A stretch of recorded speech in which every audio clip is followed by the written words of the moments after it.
listening to the Lucha Central Podcast Network. And now, LuchaCentral.com presents Masks, Mats, and Mayhem. Can we start calling Justin a simp? It grosses me out, dude. But just up we go.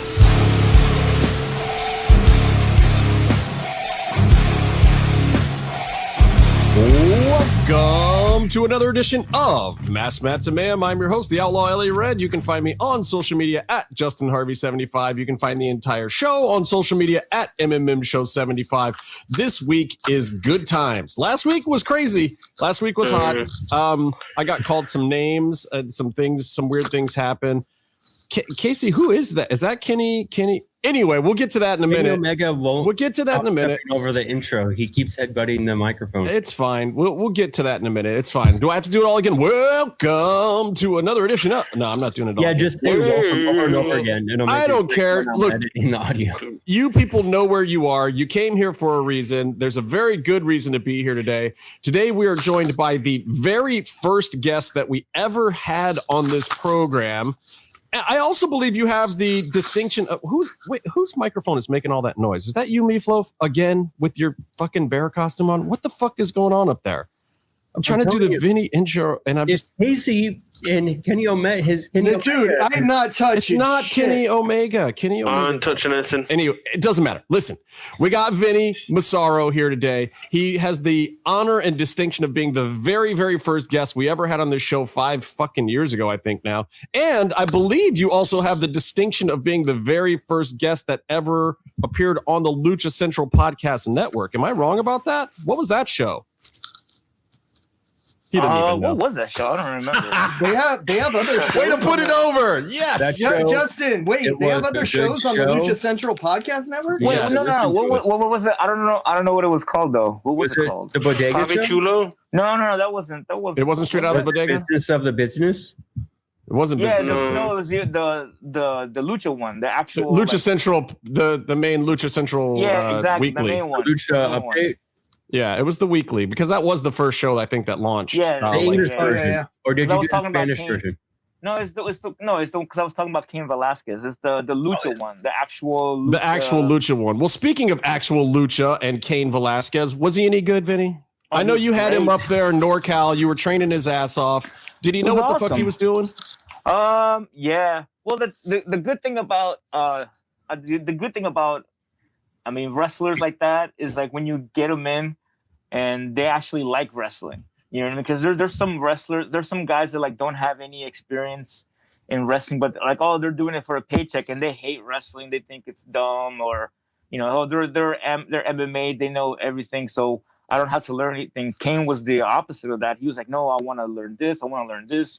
He was like, he was like showing me, he was linking me like gifts from like AAA and CMLL. Like, hey, can you teach me this? And I was like, no, not really, because you're like fucking a big ass dude.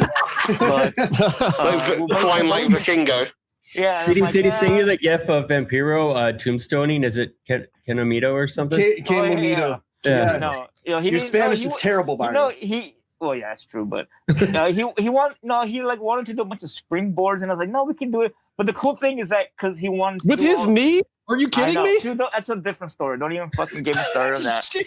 So, dude, I'll be on. That's a whole different story. But anyways, but the cool thing is that like he's like, all right, well, I want to do this. It's like, okay, listen, since you know I kind of watch MMA and I've trained a little bit, I was like, okay, watch, let's do this. But instead, land on your feet and give him like a fucking, you know, belly over your head. And he's like, oh, I like that. So we started doing a lot of shit like that. So it worked out for the best. Yeah, man, that whole match looked great. What were you that was dope. Oh yeah, I have a question. So you're training him for the AAA match. So with Lucha style, did you toss him any WWE style just in case he was getting the tryout? Also, would you say he got his WWE contract because of you?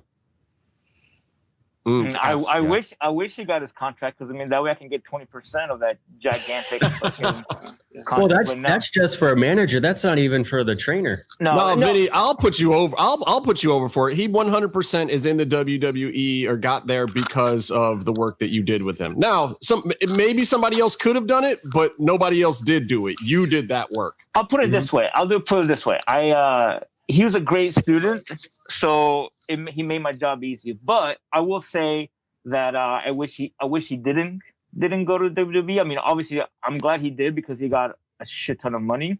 Mm-hmm. But I kind of wish he didn't, because they kind of handcuffed him, and they just basically like, because I remember like he was telling me, it's like, oh, what do you think? How do you think the match is gonna be with Brock? And I was like, dude, I'll guarantee you. This was like a month before he was going. It's like, here's what's gonna happen. I go, it's gonna be like your fight, but like, you know, watered down version. He's like, what do you mean? And literally, I was Brock and he was Cain, and we like, I go, watch, Brock's gonna go off to the side and he's gonna bum rush you just like I did in your fight, and then he's gonna get you in the corner, push you up, give you like, you know, some rabbit punches, and then you're gonna make a comeback.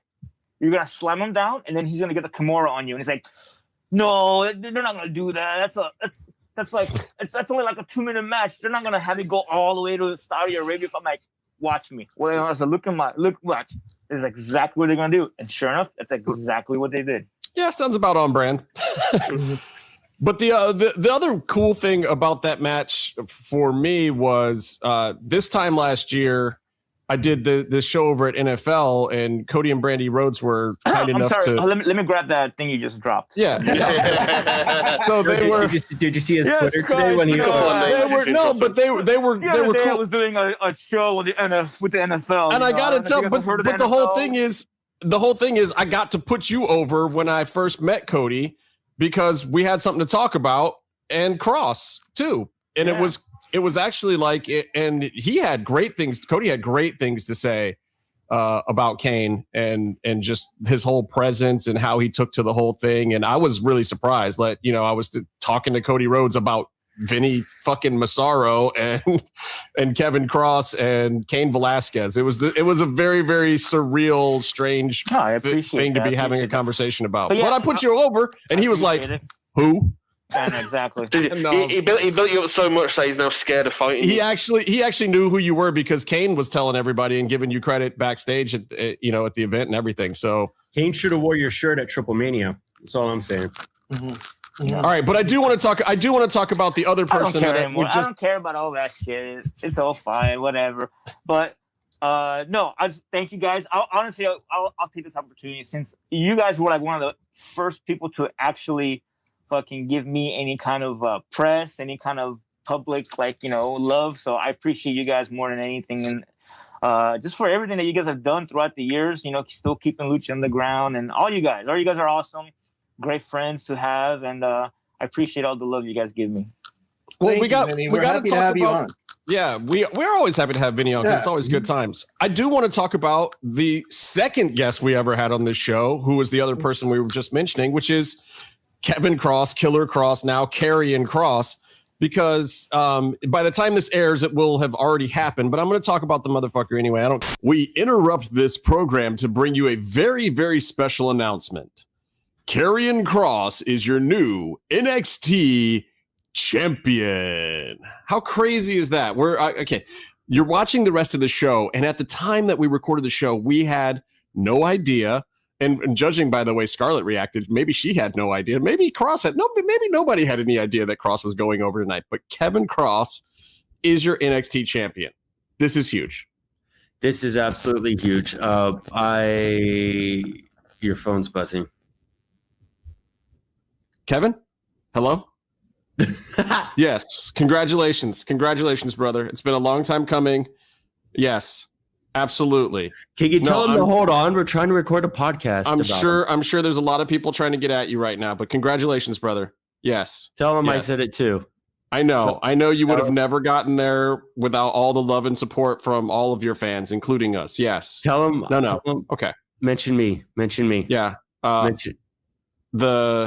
The one that you threatened to murder a few times, he says hi. And he says he was cheering for the other guy. No. Oh. Don't. That's not necessary. Okay. Don't mention me. Thank you, Mr. Kross. Thank you. Yeah. The last part we won't discuss. No, but seriously, like this guy. Yeah. I know you just heard you heard us talking about it with Vinny, and you've heard us saying what we think, but like literally, this was a guy who showed up to do some dark matches at Lucha Underground. None of us knew who the heck he was. Casey totally put him over, gets everyone to start chanting, Kross is going to kill you. It's a big deal to us because, you know, we were there with the guy in the trenches and the dark matches and the alleys and the small promotions. And we drove out to Vegas to see him there. And, you know, every time he was in LA and just, we really felt early on like this guy was going to do it and that he was going to eventually do it in WWE. It was never really a secret to us that that's where he was headed. And this is where his trajectory was taking him.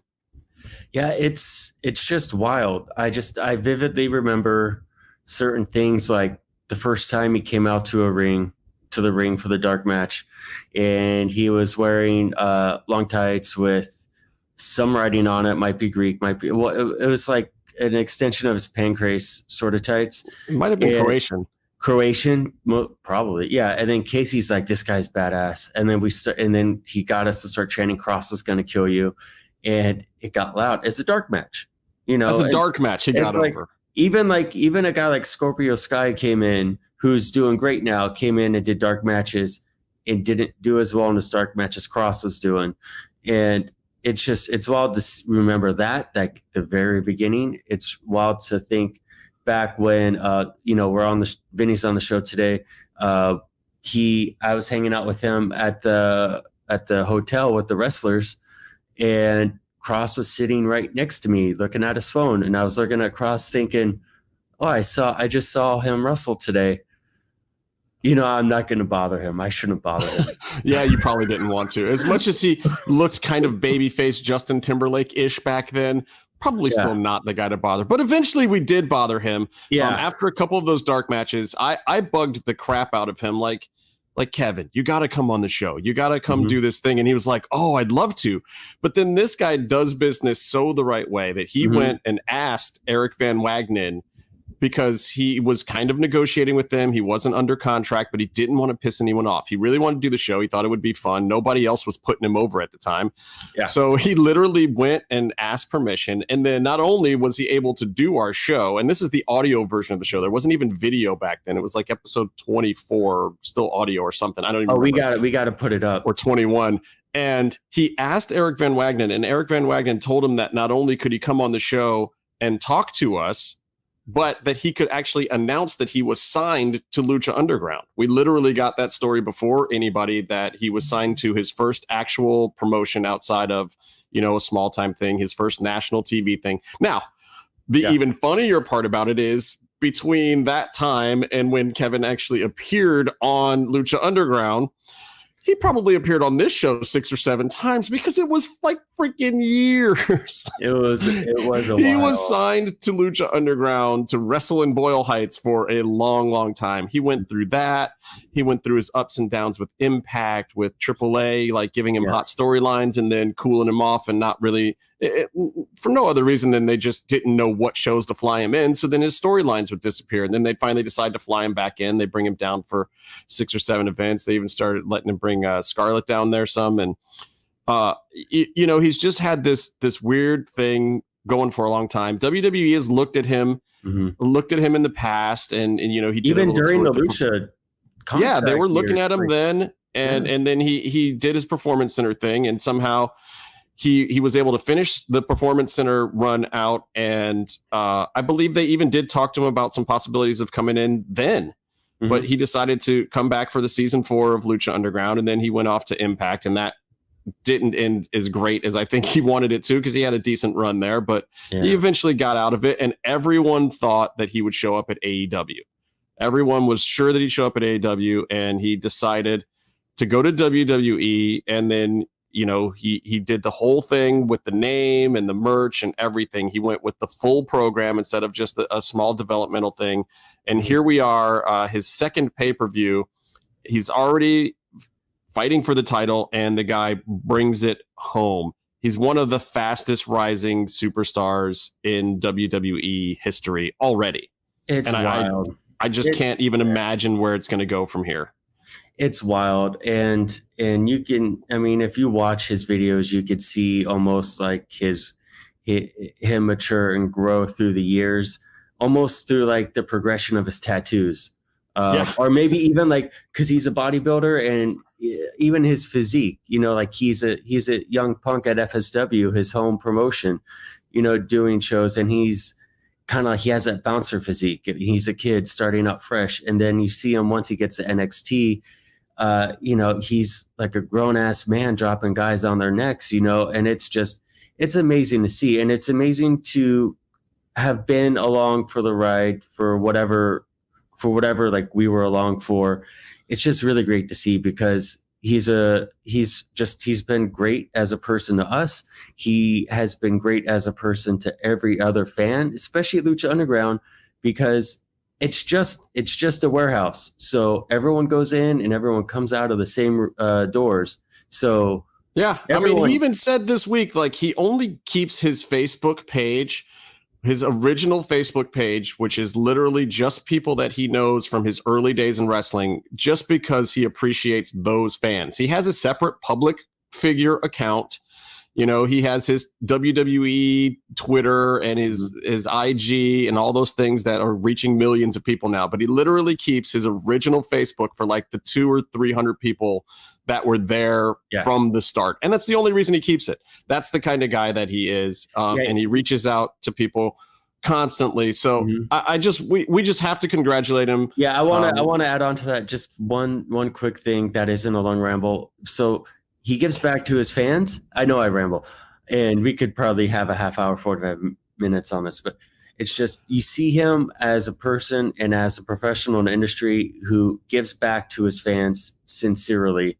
And also he gives back to the industry. And I don't think enough people talk about that. Like, FSW is a company that he helps run, and he got them, even as recently as last year, he got them a surprise main event with the hottest name besides him, John Moxley, and he brought Keith Lee into FSW. He brought Keith Lee into Maverick Pro, another company of his. He got Matt Hardy in that one little gap where he was available too, to come over there and do stuff. I mean, he gives back. He gives back to the wrestlers.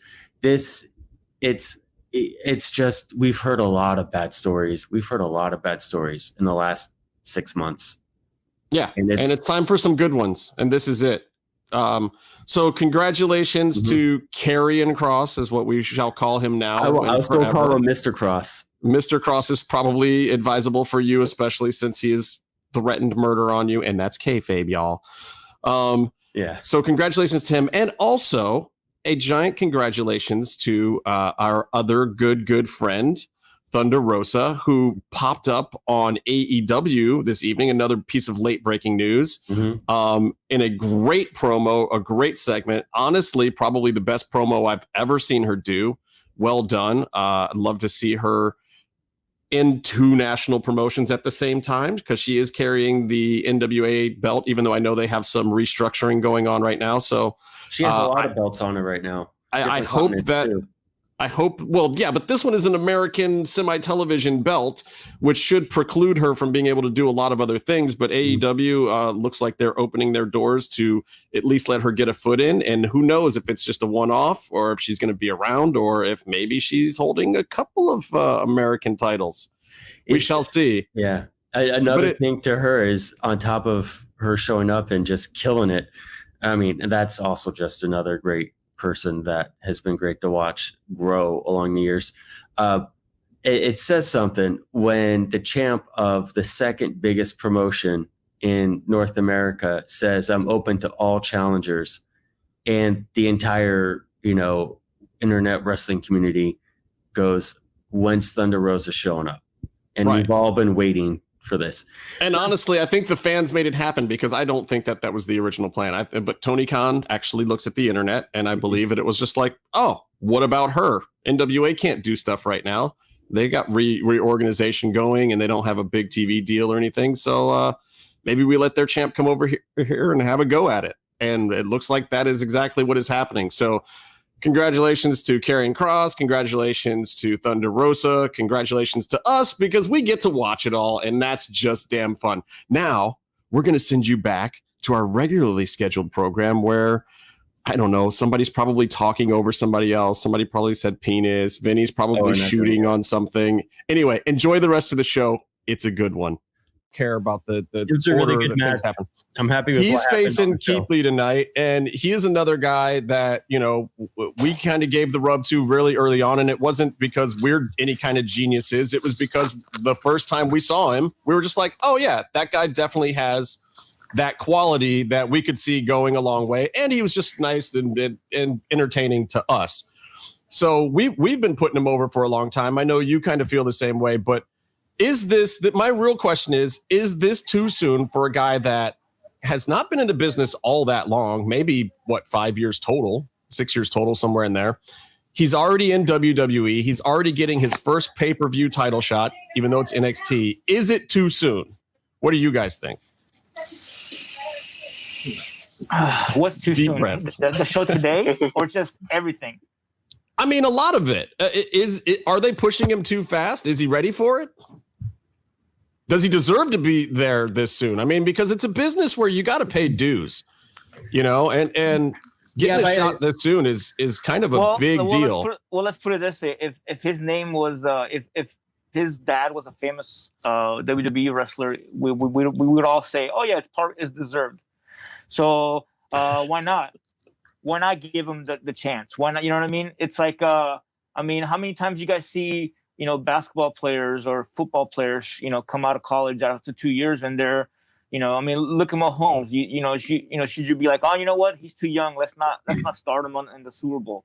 No, if you're talented enough, you know, I'm all this bullshit about, oh, you got to pay your dues in the business and do this and do that, when, you know, literally.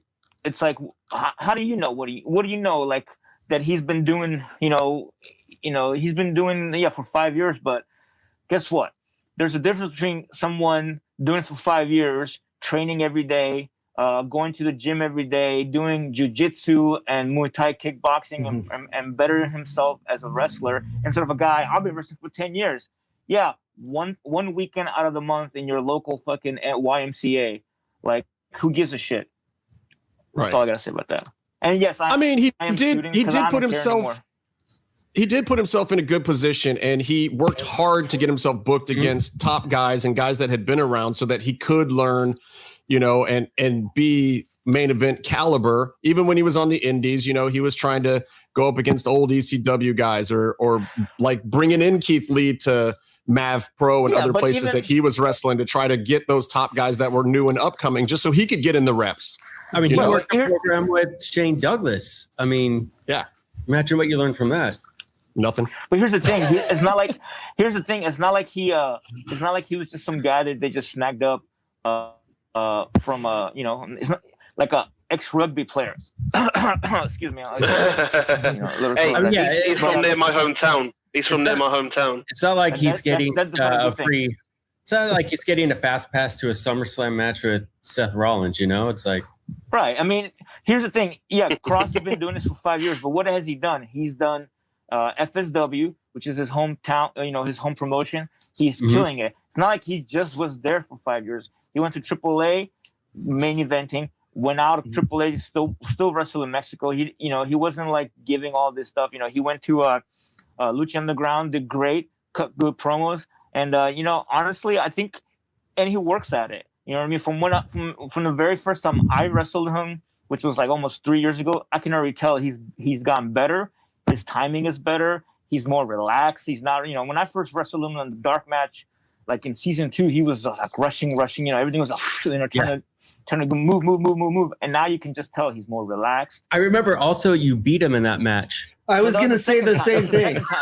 Second time. The second time I beat him. The first time he literally fucking killed me. But I'm saying that first time I wrestled him, he was just like, what's like. There's a thing in pro wrestling. It's, you can tell if a wrestler's been is kind of a rookie or hasn't had too much experience when they ask you what's next. And I'm like, okay, dude, relax. Let's worry about what's right now. And I remember the second time I wrestled him, he was like that.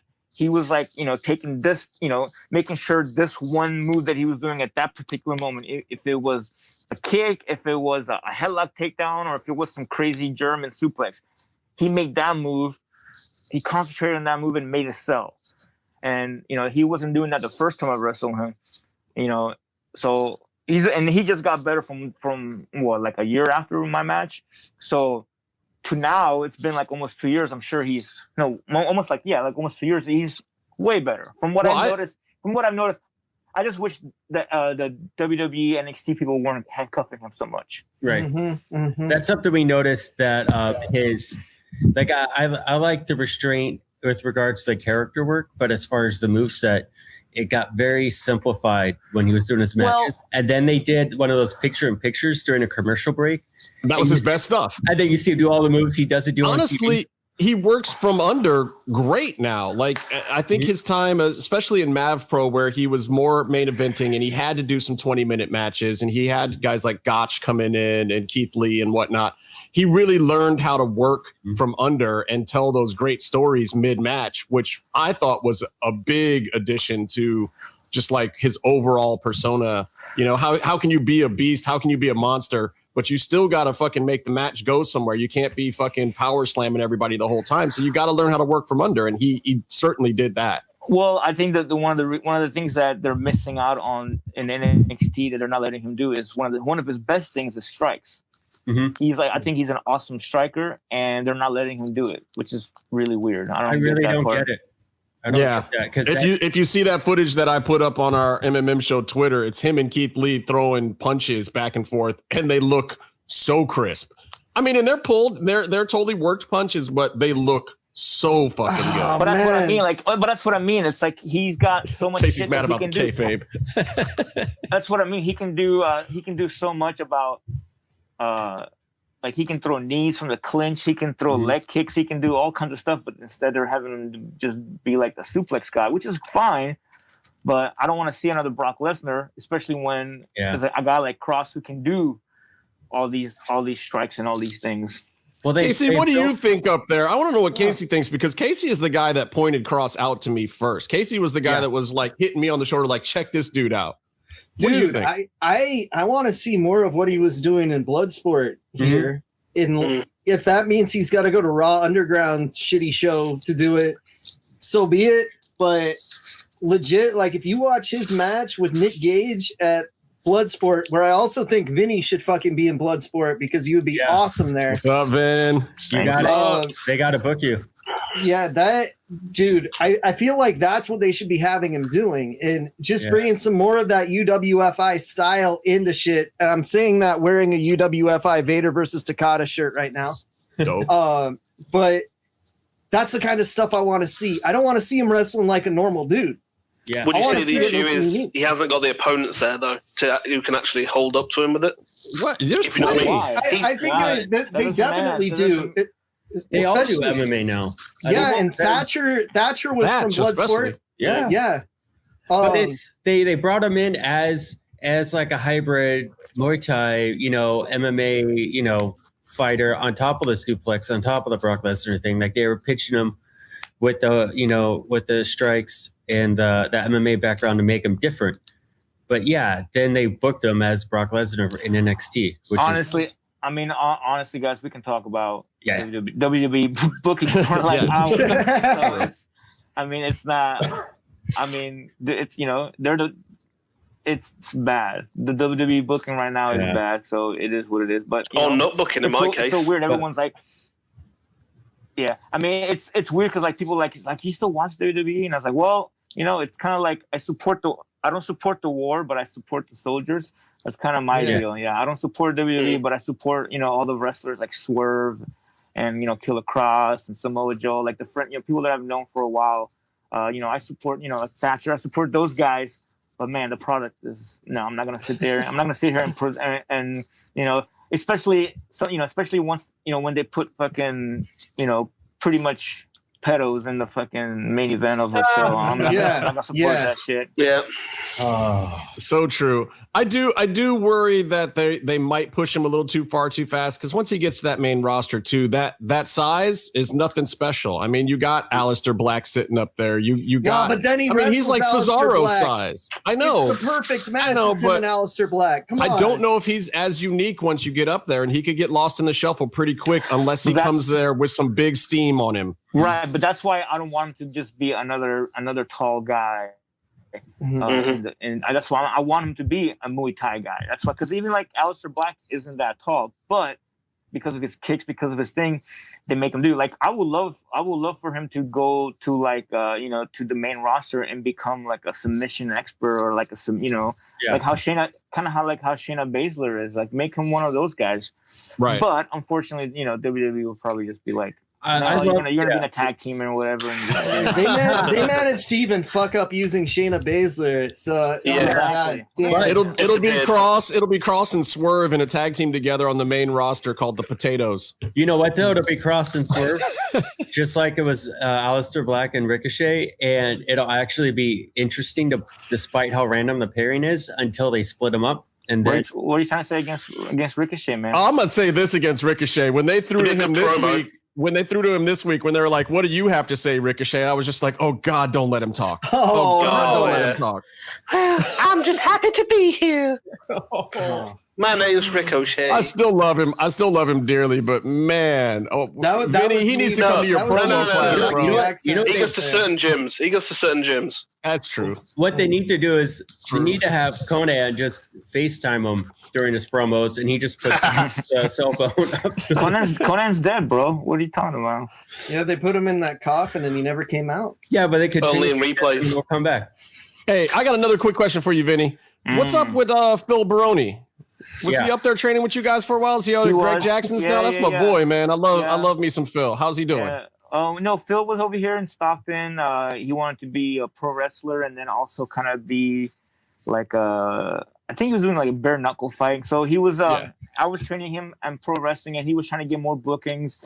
And then, in typical Phil Baroni fashion, he went to Thailand to soul searching to train there, and then once he got there, he realized he didn't have a ticket back. So typical. Listen, I love Phil Baroni. That dude got punched in the head a lot of times, so I'm gonna cut him some slack. I gotta say his character on Bloodsport was kind of fucking. There is amazing. no character. That was Phil. That was Phil. No, that's not a character. 100% Phil. Honest to God, if you've ever met Phil Baroni, that is not a character. It's real. That's who he really is. Like I was trying to get him dialed with some people over at Jackson's and go camp out there for a minute and just kind of get his head on straight. But so he still got something, but you never know what it is or when it's coming. Well, I do feel bad because he fought in that bare knuckle fighting against Lieben, and never got paid. So they all, the guy went bankrupt, and they're trying to sue him, but he never got paid. So that kind of sucks. But he got, from last time I heard, some girl flew him back home, I think, or flew him to Arizona where Greg Jackson is. Now he's living, from what I understand, he's living in Greg Jackson's school, just training, which is great because, the reason why I think that's great is because if Phil Baroni, a busy Phil Baroni is an okay Phil Baroni. Is a slightly healthier Phil Baroni. Exactly. If Phil Baroni has none to do, that's when it's a fucking problem. Well, and if you guys don't know anything about Phil, go back and check out some of the old UFC archives when he was the New York Badass NYBA Phil Baroni. Because, man, he clocked some fools. Watch him on Josh Barnett's fucking Bloodsport, because he was tremendous on that shit. Tremendous. Who's Josh Barnett? Barnard? Josh Barnard. Sorry, I kind of burped. Josh Barnett, he's a good feller. I kind of burped while saying his name, and you had to call me out on that shit. I'm sorry. Did he come with some grits? Josh. All right, listen, here's what we got to do. You guys know this is my favorite part of the show now. This is the part of the show Crank time. Where we get what? No. All right. What happened? Now 2 people on the show are put on a list. Oh my God. What the hell did you just say, me? Anyway, Denise Salcedo over in Lucha Central. Hey, Justin, you know what they say, right? Simping ain't easy, baby. Oh, wow. Denise, help me, Denise. Please, you're my only hope. Let's send it over to Denise Salcedo and Lucha Central to tell us all about what's happening this week on the Lucha Central Podcast Network. Hey everyone, it's Denise Salcedo here in Lucha Central with a reminder of where and when to catch all of the great network content this week. Get the full lineup and listen to all of our shows in the podcast network section of luchacentral.com. Monday, Lucha Libre Figures and Facts returns with a brand new episode focused on the legendary LA Park, the original La Parka, and Jeffrey and Eric look at his 1994 Chilean action figure. Plus, get updates on the Boss Fight Studio Legends of Lucha Libre action figures and collectibles coming soon. Find the video version of each episode on the Lucha Central YouTube page at luchacentral.com or listen on your favorite podcast platform. Tuesday night at 7 p.m. Pacific, there will be a special Tuesday night edition of Photo Versus as photographers Jerry Villagrana and Alfredo Alvarado go mano a mano with their photos of Ultimo Ninja, who's better known these days as WWE's Humberto Garza, and the superstar himself will be joining the show. You don't want to miss this Tuesday at facebook.com/Lucha Central. On Tuesdays, Mass Mats and Mayhem takes you inside the world of Lucha Underground as they take you weekly through the series with the benefit of hindsight and the benefit of special guests from the groundbreaking series. Check out the premiere video stream every Tuesday at 2 p.m. Pacific, 5 p.m. Eastern on the Lucha Central YouTube channel and at luchacentral.com. Then listen to it on your favorite podcast platform every Wednesday. Tuesday nights live, it's Wrestle Boss, where Fabi Chulo talks MMA and pro wrestling with special guests and listener call-ins. Visit WrestleBossLive.com Tuesday nights at 7 p.m. Pacific to listen live or call in with questions or download the show on podcast platforms on Wednesdays. Wednesday nights live on Facebook, it's Spanish show La Mesa de los Márgaros, giving you both the news and the chisme from around the lucha world. Special guests and a whole lot of fun make it one of the most talked about shows in Mexico. Thursdays, it's Straight Out of the Bodega with Papo Esco and PWR promoter Gabriel Ramirez, as they have guests from throughout the wrestling world pull up to give an inside look into their careers. From indie standouts to television superstars, each week brings a new name and perspective. On Friday, it's your double dose of Lucha Central Weekly podcast, one in English y el otro en español. Lucha Central Weekly is where you'll find all the top stories of the week, both inside and out of the ring from Mexico and anywhere luchadores are in action across the globe. Be sure to subscribe and follow all your favorite Lucha Central Network series on your favorite podcast platforms, either by their own series name or subscribe to the Lucha Central Podcast Network show pages to get all of the shows in one easy feed. And please consider giving a rating to help more fans find the shows that you love. For now, this is Denise Salcedo signing off from Lucha Central. Have a great week. Welcome. Are you To stealing another my edition gimmicks? of- Thank you, Denise. I appreciate mostly the parts where you were talking and the things that you said about the other shows. Denise, if you see Justin run, It's not that bad. You don't have to run that fast. Don't worry. If you guys want to know what Justin was doing during that segment, go ahead and DM me $5 because I just recorded it. So it's You gonna do me like that? yes. OnlyFans. I at least better get a cut. The camera was shaking Mr. a lot. Massaro, what is this on your face? This is not egg. This is not pizza. What is this on your face? This is the we are in a pandemic right now. So this is the beautiful Ultimo Panda mask. That dude rocks. He's a Madonna. He's a fucking dick, but whatever. From lucha-mask.com, Pro Wrestling Revolution, Gabe Ramirez, they're putting out great stuff. There's a Rey Fenix mask, there's a La Parka mask, there's a Hijo del Santo, Ultimo Dragon, but this is the Ultimo Panda, because I gotta support any wrestler that barely takes a bump and has a gimmick that he gets tired, so he doesn't have to run the ropes. He's very smart wrestler, so I'm going to go ahead and give him some props. I heard he has to have other wrestlers carry his bags for him because he gets so winded. You know what? It's a very good idea. It's a very good idea. I mean, sorry. I'll tell him to Gotcha. I'll tell him that. Gotcha. But no, he's please, if you guys go to lucha-mask.com. I'm sure Mass Republic and Lucha Central, they all plug it, but Gabe Ramirez is doing a great job on it because there's no shows.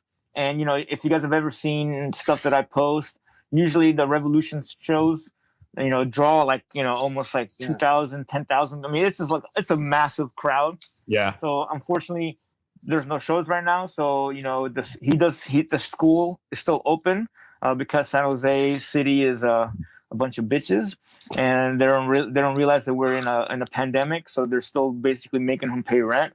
Wow. That's a different story. So unfortunately, we're doing other stuff, but he does, he still has a school open, and he does like video, like Zoom, about matches and psychology. So it's kind of good. But if you can, buy a mask and stop the spread of COVID. So, come, maybe I can actually have a match this year. That would be fantastic. Because I haven't wrestled since February. Jesus. And, so that'd be cool if I can wrestle again. I've got this idea. I can't wait to see your first match back. You're gonna blow up. This is gonna be awesome. My first match, I blow up all the time. So see, you're smart. See, if he was like, before COVID, everyone got fat, everyone got lazy. I go, guess what? I was fat and lazy before COVID. You got it down. You had it down. Now everybody's coming to your world, Vinny. Everyone's coming right to you. I'm telling you, I got the best idea for whatever Booker wants it. Okay, so Ultimo Panda comes back, but he's a heel, you see. And the reason for that is because of the pandemic, and he fucking coughs in the kids' faces at ringside. Oh my God. You're going to hell. All right, GCW, calm down. Wow. I kick Casey off the podcast now. And then we'll make the ring ropes chains while we're at it too. I do want to say though that look, Gabe Ramirez is doing a great job over there. Like you got to be thinking on your toes. And these masks at lucha-mask.com. Also, the wrestlers are getting a cut. These are officially licensed. This is real stuff, y'all. So if you want to support those luchadors that are out there that aren't getting a ton of work right now, head over to lucha-mask.com, pick up a mask, support and protect at the exact same time. Just like our friend the Ultimo Panda, because everybody loves pandas. And these masks, they're not made like in some cheap place. These are actually from the gear maker from Guadalajara. So the same guy that makes the gear for Ultimo Panda and makes the actual mask for Ultimo Panda is the same person that makes this. So it's not just some guy that's like, just put a screen print of no, this is the actual. They're mask. Real comfortable. Like I wore a Taurus one all day on set at work, which I couldn't believe. I thought for sure I was going to have to take it off because it was going to be too hot. Because the Taurus one is latex on the front, with luchador mask behind it. But I wore the whole. Let's do a comparison because I've got something to illustrate what Vinny's talking about here. Okay, so here, luchamask.com. Pizza delivery guy mask. Look at all of these pieces on it. Look at all the stuff like sewn on it. Mm-hmm. Look at the nice lining on the back. All right. Now let's look at the AEW Pentagon COVID mask. This screen printed thin ass piece of shit. Wow, you guys have put it on blast like that, huh? You would definitely get sick wearing one of those. I'm just saying, does this look like it's protecting? You can still see Cody, my mouth. If you're watching this, I don't approve. He might be too, but oh well. I was going to say, didn't Cain Velasquez donate the money from his mask? Yes, 100%. He did all of it. His mask is cool too, man. We got to talk about something special. There is actually a reason we brought Vinny in. Not that we wouldn't just have Vinny in on any old day, but we wanted to bring along a Lucha Underground star to talk about an episode of Lucha Underground, because you are in fact in this episode. Mm-hmm. And we really want to discuss. We'll get to the part you're in, but you got to get through the rest of it with us first, Vinny. Wait, have you guys done all of them so far? We've gone back to the beginning, and today we're talking about season 1, episode 16 of Lucha Underground, called Caged Animals. Did you real quick? Did you guys see me on the episode earlier? The security guard, yes. We saw saw the Vinnie Massaro security guard force. We did call it out. And we were actually really upset with last week's episode because it was no faces that we recognized that last week with the last week's security guards that came in for the dust up. Those were all luchadors because we ran now. So those were all Drago, Aerostar. Those were all those guys. That's the best. That's exactly. It's a joke. That's joke. what I did tell them Everybody's last gonna go week, back. actually. I Everyone's said like- that last week, and people may believe I think after the first security run in, they were like, "Yeah, let's switch some things up and actually bring some guys from a couple of the schools over here to do this." It was a bunch of EWF dudes. I think it was Jesse Hernandez's, not Urban Aztecs guys. I wonder how quick they learned that. What happens when you have someone come out to be a security jobber and it's bail? And whoa! Who said anything about jobbers, man? Those security guards got over. Mm-hmm. Well, They did. more than the TNA security guards. So you have a guy come out. You're like, Gunner did well, didn't he? Bring him out as a security card jobber. You don't even show him get super kicked. You just end the show on him getting laid out, and then 2 weeks later, he's a part of the crew. Yeah, in your main events. Bio. That's a little weird. That was strange. Let's talk about him Bile instead of Bale. That's Bile. It's because man. When I go back and watch this stuff, I have to admit I'm still kind of salty how they used B-Boy in the first season. Yeah, kind of makes me off. I'm kind of salty how they used a lot of people in the first season. Vinny, not that. Vinny says, all right. If I have to see another Son of Havoc match this season, I'm going to lose my fucking mind. All right, so let's get this thing started. Yes. Vignette number 1, Lotus in the trunk. Yeah. Dust Till Dawn. This is just like that movie. Yeah, Dust Till Dawn. They do even the X-ray vision thing. Yeah, to see the her little in the cutaway spot of her in the trunk with her. Very Rodriguez, Tarantino kind of fun late 90s action flick kind of thing there. And Vinny, I don't know if you know this, but the Chris's are perverts that write this show, and that's why they have women tied up in trunks. Well, yeah, you got to be a pervert to be on Big Brother. Everyone knows that. Oh, that's true. Wow. That's true. That's why they sign up. Yeah. But you know, pretty much, if you're in Big Brother, you're like, you have to say check voyeur. Yes, you got to check that. So, I nearly ended up on Big Brother UK. Vinny, legit. They came looking for talent, and my entire shop, when they came in, everybody sent them to find me, but I was on my lunch break. But everybody told them, you need to get this guy on because he'll either murder someone on TV or it'll be the funniest shit you'll see.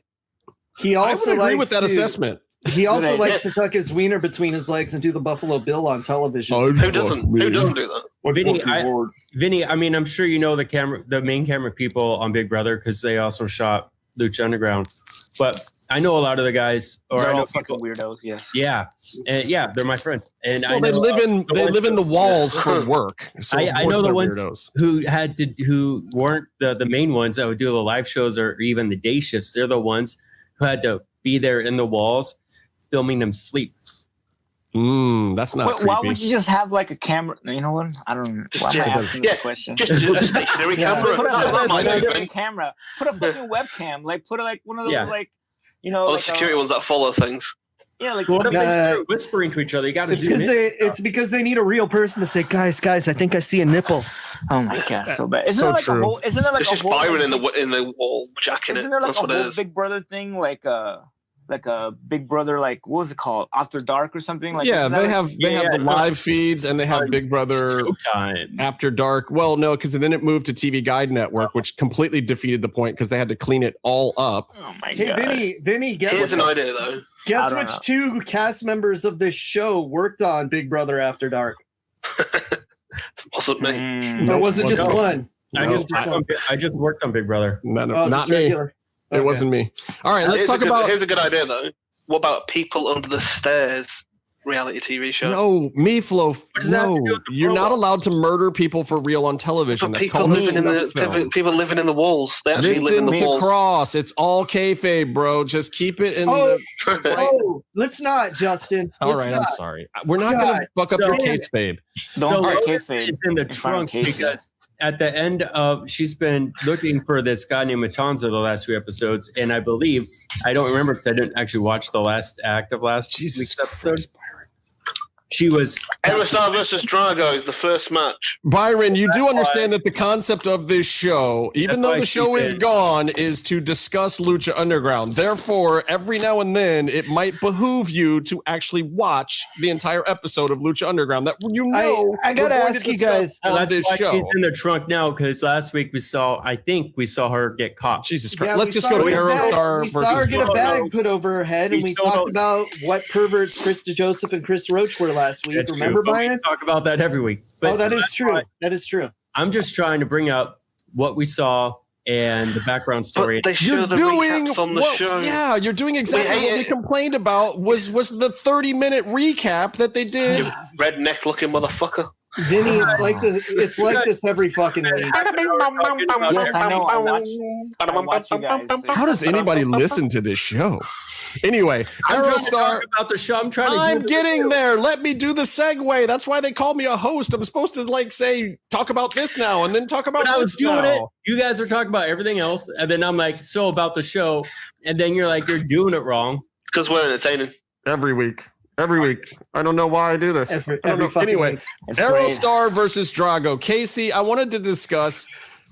We've got this weird thing going on by this point in Lucha Underground now, where we're seeing Rudos get pushed, but still be Rudos, but getting over. And now we're having two Technicos face off. What's going on here? Have they not seen wrestling in Mexico?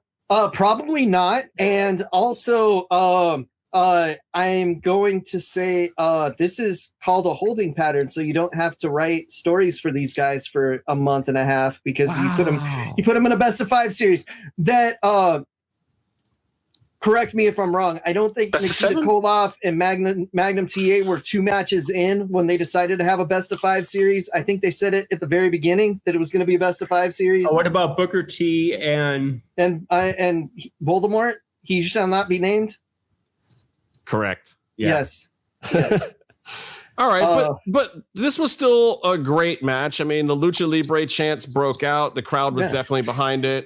I just like seeing a bad guy kick someone in the fucking dick once in a while. Can I have my take on this? Because I always thought about this.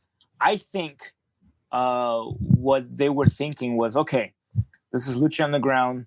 It's a lucha show, right? Mm-hmm. So yes, we're gonna have our own cinematic stuff, like vignettes and stuff like that. But if we just have the good, the good luchador versus a white dude as a heel, people are gonna say it's not lucha.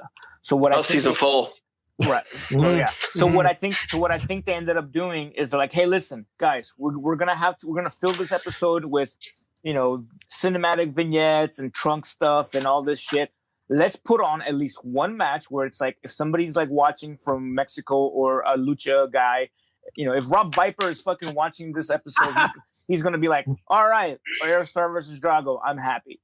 Mm-hmm. Well, and clearly the crowd I think they were doing. Yeah, and the crowd reacted that way too. I mean, instantly the Lucha Libre chants count. The crowd. That's the best crowd I've ever worked on. Yeah, I mean, they recognize too. Like, I'm saying the people watching. Because if you're like, finally, I'm gonna watch, Lucha Libre, and it's like, this is not Lucha Libre. You know what I mean? So I think they wanted to do storylines with like, hey, we gotta have Pentagon be the arm breaker. Let's put him against Vinnie Massaro. People are gonna be like, why am I fucking watching this? This is not Lucha Libre. So hey, we're gonna give you Drago versus Aerostar.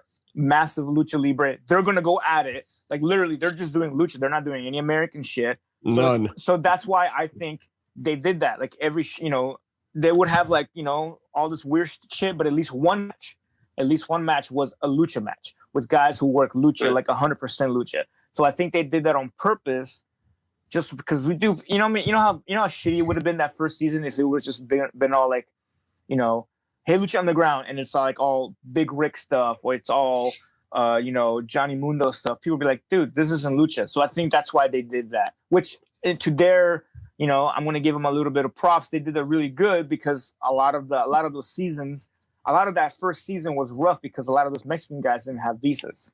Right. It was. So it was, and really that continued rough. to be a problem. It was really rough because you're like, all right, we need to do Lucha Underground. The first 3-4 episodes was like, shit, we have like Blue Demon and, like Chavo Guerrero. I think that was, what I mean? Like, I think that's what they had for Lucha guys, which is really rough. Yeah. I mean, and it was that way. But I have a question for you guys. Can anyone tell me what the Aerostar Sunset Flip Dive Suicida was? What the fuck was that? Was amazing to me. Was that just a makeup spot, a botch, dude, or was that real? No, dude. He comes up with shit like that all the time. Oh my it's god, like that shit was so impressive.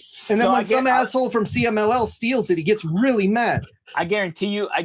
I'll tell you right now that is 100%. Not a botch or like a audible, because I saw him practice that in the practice ring before that.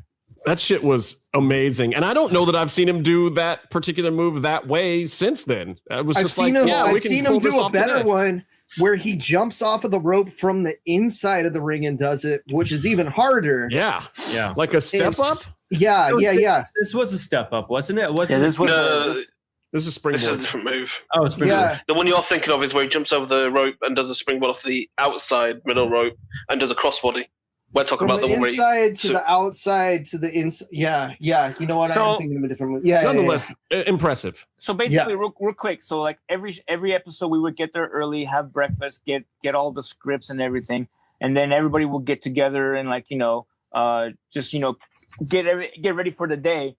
While everyone was out to lunch, like when we break for lunch, people would eat lunch and then just hang out for like an hour, 2 hours, because we had a little bit of time. Aerostar was always that guy that he would get the crash pad and put it around the practice ring. Like, when you guys walk through the ring to the right, he was that guy. After lunch, everybody would be gone, like relaxing, because it was a long day of taping.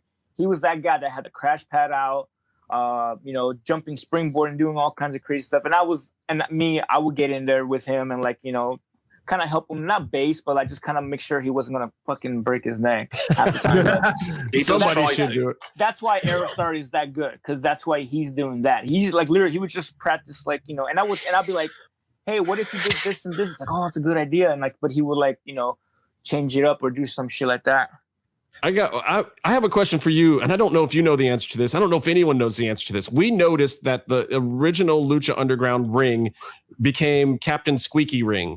Yes. And then I remember that once I started coming to tapings at the second half of season 1, that the practice ring was the Squeaky Ring. Did the rings get switched at some point? Because that shit was horrible in a couple episodes. No, because what happened was I think they put a microphone down there, and I think it made it more obvious.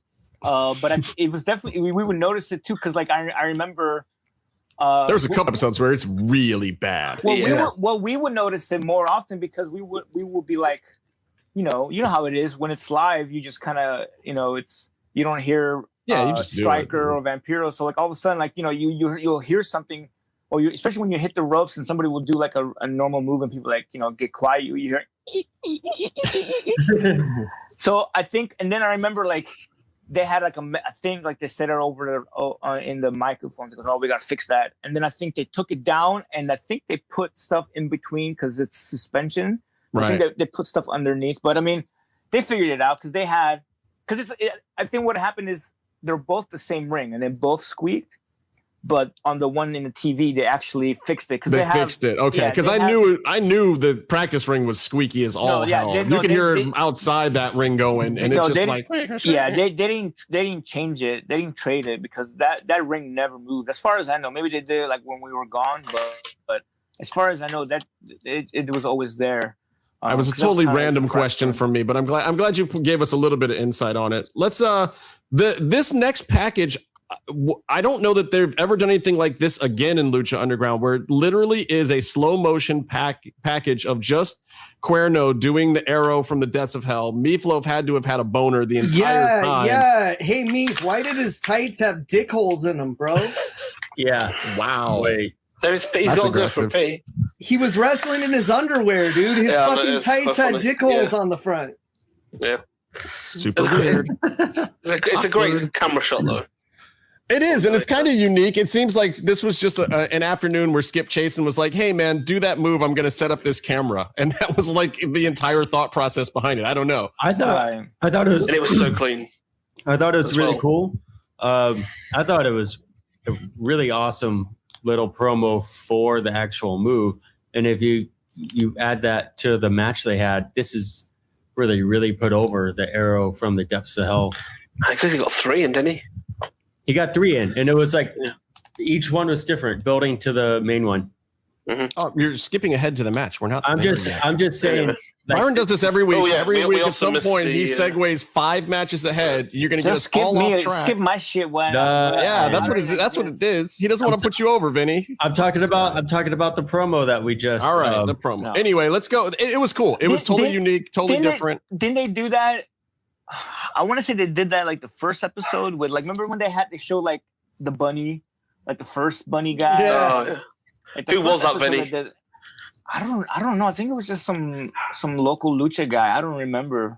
Whoever it was, never saw him ever again. Never came back. It was like, buried in the desert. So Cage versus Puma we get next in a non-title match. My favorite thing in the world. Love non-title matches. Look at the joy on my face. It is awesome. That Hurricane was amazing though, wasn't it? When 2 guys who are supposed to be at the top get to face off for a prize that doesn't exist. Dude, there was one part of this match that I thought kicked ass. It was Conan suddenly appearing. Mm-hmm. And also the commentary where Matt Spiker's like, Conan's injured, get well soon, Conan, and Vampiro's like, don't get well soon. And I just started fucking laughing so hard, dude. Wait, this is an MMM show first. You guys heard it right here today. Casey actually put over something on commentary. Yeah, this I put over the first Vampiro. time this has ever happened. Not Matt Stryker, Vampiro. Make note. I'll tell you what, though. This might be the first time a Melissa Santos botch made it to air. Oh, she botched these intros up a little bit. She kind of tripped over them, and they actually made air. I think they just didn't re-record these. For those who don't know, I love Melissa Santos dearly, but there are definitely a few times where she had to re-record the wrestler introductions because things didn't exactly go her way. Every time. The first time she messed up my hometown first. I remember the first time she did that. Vincent Masturbato.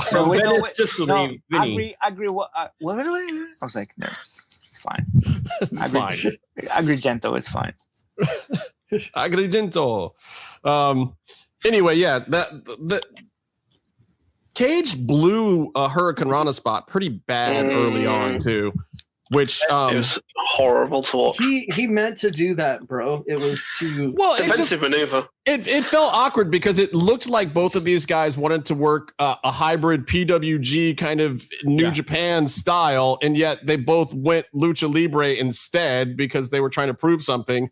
And honestly, the second half of the match was great, but at the beginning of the match, you could tell like they weren't quite flowing yet, and that was the only real botch. But there was the bad punch clothesline where he was on the ropes. It was because Conan wasn't there to give guidance to Prince Puma. Yeah, Puma fell on his head real bad at the beginning. Thank you, I thought that was a half botch, but it felt like at least Cage was rushing it at the beginning too. Mm.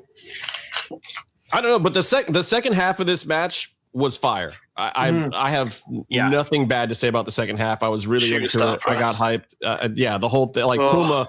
They gave these dudes some time too. This was a pretty lengthy match for middle of the show.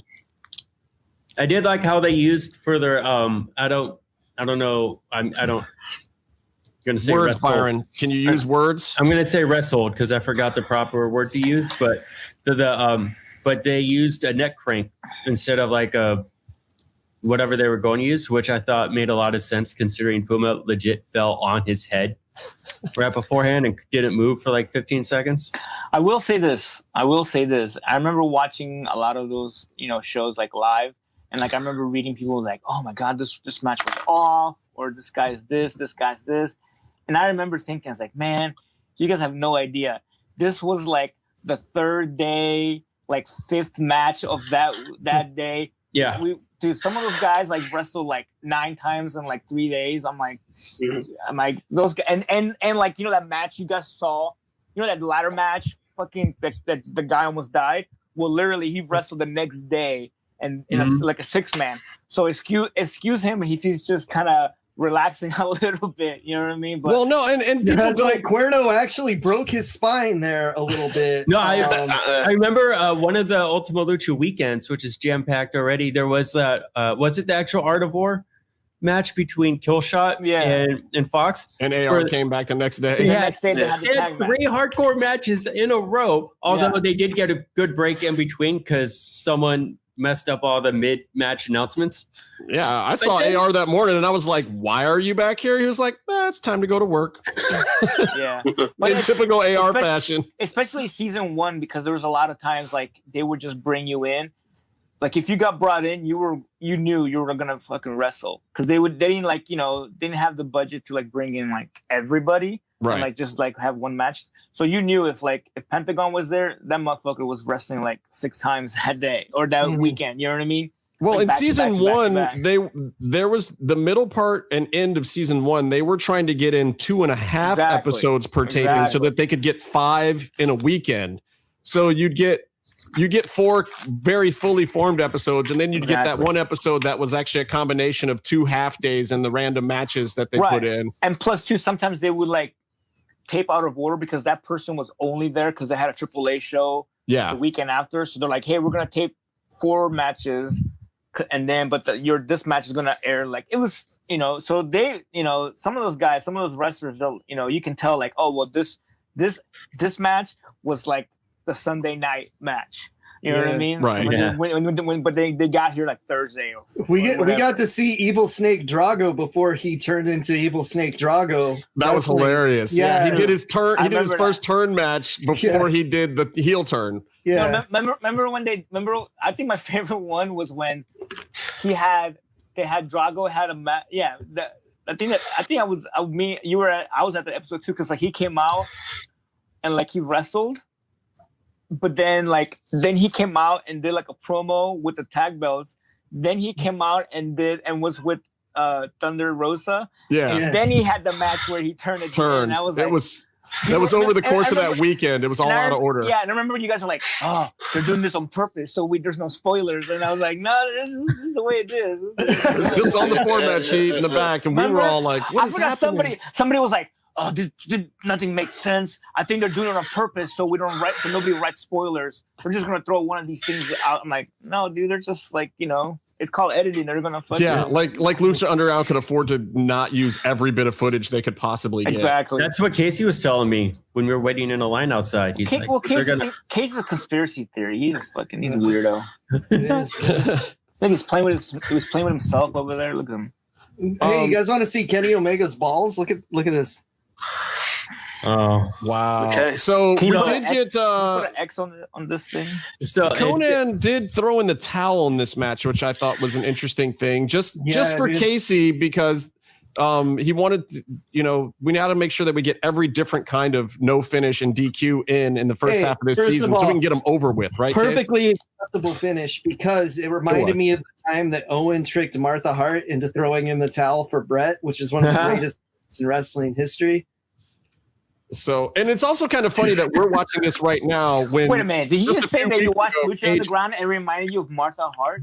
You did. Yeah. Remember when Brett was wrestling Backlund and Owen got all concerned?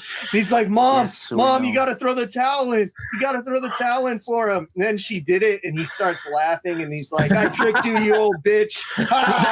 Owen Hart was like, what a mark. Loved it. Yeah, I did think it was kind of interesting considering the AEW's recent storyline was Taz throwing in the towel. And here we see Cage getting the benefit of the exact same storyline years before. Someone throwing in the towel is how we got Hulkamania, okay? Wow. That's how the Iron Sheik got his belt, anyway. And set up a whole big long feud. Sure did. So now we go into another vignette. Conan teaches Puma the art of war. And Sexy Star can take on men all by herself because everyone is sexy and everyone is a star. Sexy Star wants to take 3 guys on at once as my notes. I don't know if that's inappropriate. Wildly inappropriate. Right now. I thought it was cool. But equally, Big Rick wants to take on 3 guys. No, that's totally cool. It's 2020, man. Equal opportunity. Yeah. I thought it was cool they did in Spanish. I thought it was an interesting choice to have someone who primarily wins with roll-ups to say she will put 3 minutes. Stop. Wait. First of all, I got to cut you off because a roll-up actually involves putting someone's shoulders on the mat. She did pin someone whose shoulders were up last week. I'm just saying, an actual roll up. Technically, when you do the move, you roll them up and you put their shoulders on the mat, and then the ref counts. You don't just look over at the ref and wait for the count when the shoulders aren't down yet. I'm just me. Maybe I don't know the rules of wrestling. Maybe I've got it wrong. I could be mistaken here. I mean maybe she's been watching some Funkadactyls. So Wow. I'm just saying that's how she plans to win matches, whether or not she does it well. Gotcha. Okay. I think she's a star and blah blah blah. But I'm just saying, when you win matches by trickery, you're not in a good position to threaten to put people in a hospital. You're not going to allow Mahishal to cradle someone until their neck breaks. You know, what do you call it? Roadrunner and Wiley Coyote. He's a bit of a trickster. And like literally, if he got him, he would die, be blown up. So what you're saying is that she needs to wrestle somebody. Put some TNT, some dynamite. Yeah. Drop an anvil. Fucking head. Yeah. All right. She's such a trickster, like Byron saying. So basically, next week we have Trickstar. We have a kind of rudo American bad guy versus Sexy Star for the honor of fighting the Crew. And that's what's at stake. And this is the match that got Big Rick fired, right? No, we haven't gotten there. That was the Gift of the Gods match. Gift of the Gods match. Gotga. So our next match is probably not worth talking about, but we'll do it anyway. It is Vinnie Massaro versus Pentagon Junior. They put you over on commentary too. They did. I was not Vampiro, but Matt Striker. Matt did. Yeah. Did you tip Matt Striker out before you came out? I will admit, Matt Striker is a good friend of mine. He's before I came to this episode, I was there, and Matt knew me from before, and he always said good things about me, and we would talk Italian. So I appreciate Matt putting me over, because if it wasn't for Matt, people would think I was the fucking most worthless wrestler of all time. Well, and I know you told no. Everybody who comes on the show talks about how hard you work to impress them. Yeah, I know you've told this story a million times, but I think for some of our newer listeners, it is important to stress the way you got into Lucha Underground was based pretty purely on heart. It wasn't because, it was like, oh, Vinnie Massaro, he's the next star. It was like, oh my God, Vinnie Massaro, this guy has the heart that we want in this locker room. Mm-hmm. I mean, you got to tell you tell us, how did you get into fucking Lucha Underground, Vinnie? Okay, so basically, I did a tryout with Conan. Probably like a year before Lucha Underground started. At the time, Conan was like, "Oh, it's going to be for AAA USA." That's what he said it was going to be.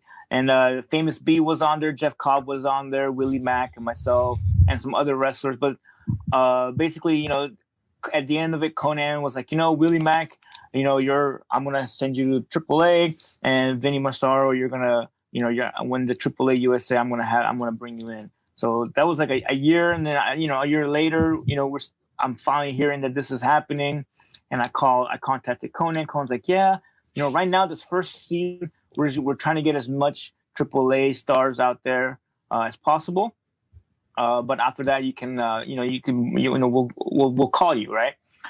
But and then he goes, if you ever in town or whatever, come by and I'll introduce you to all the stars, right? So then I'm reading like the spoilers, and of course that very first weekend of spoilers, what was the number one thing that everyone was talking about?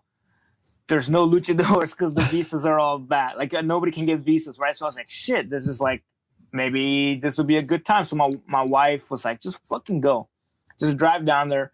What's the worst that can happen? So I drove down there and I talked to, of course it was a movie set, right? So they were not letting me in at all. And I was like, they're like, what's your name? You're not on the list. Like, leave. Like, security was being called. And then Conan shows up. And thank God he showed up. Because, at that time, because he's like, no, he's with me. So they added me, they started adding me on the list. And, for after that day, my name was on the list. So thank God for, I learned all the security guards, and then Conan did exactly what he told. He said he was gonna do. He introduced me to Roach. He introduced me to DJ, and after that, I was like, okay, well, you can hang out and watch. And DJ didn't know that I lived like 6 hours away from LA, and I was driving, so he was like, hey, just come by tomorrow. I was like, all right, well, I'll come by tomorrow. and then he was like, hey, can you come by next week? We'll have something for you. And I was like, all right. And then I started coming down. I like one weekend I slept in like the parking lot because I didn't get a hotel because I wasn't planning on getting a hotel. And then finally, I think it was Marty Elias. Like he went up to DJ. It's like, hey, by the way, you keep telling this guy to show up. He lives like in NorCal, and he's like, what do you mean? I thought he lived like an hour away. He's like, no, he's like driving like 6 hours every time.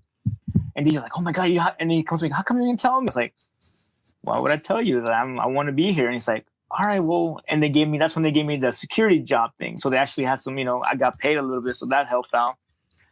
And then they're like, you know what? Don't come. DJ felt bad. Like, don't come next week. We'll call you. I promise you. And I was like, me walking away. Okay, I haven't never said this before, and I'm going to go ahead and say it because I think it's long enough, and I'm sure he'll laugh at it. So I remember like the day before, the last day before I came back today. So I'm upstairs is like the writer's room, right?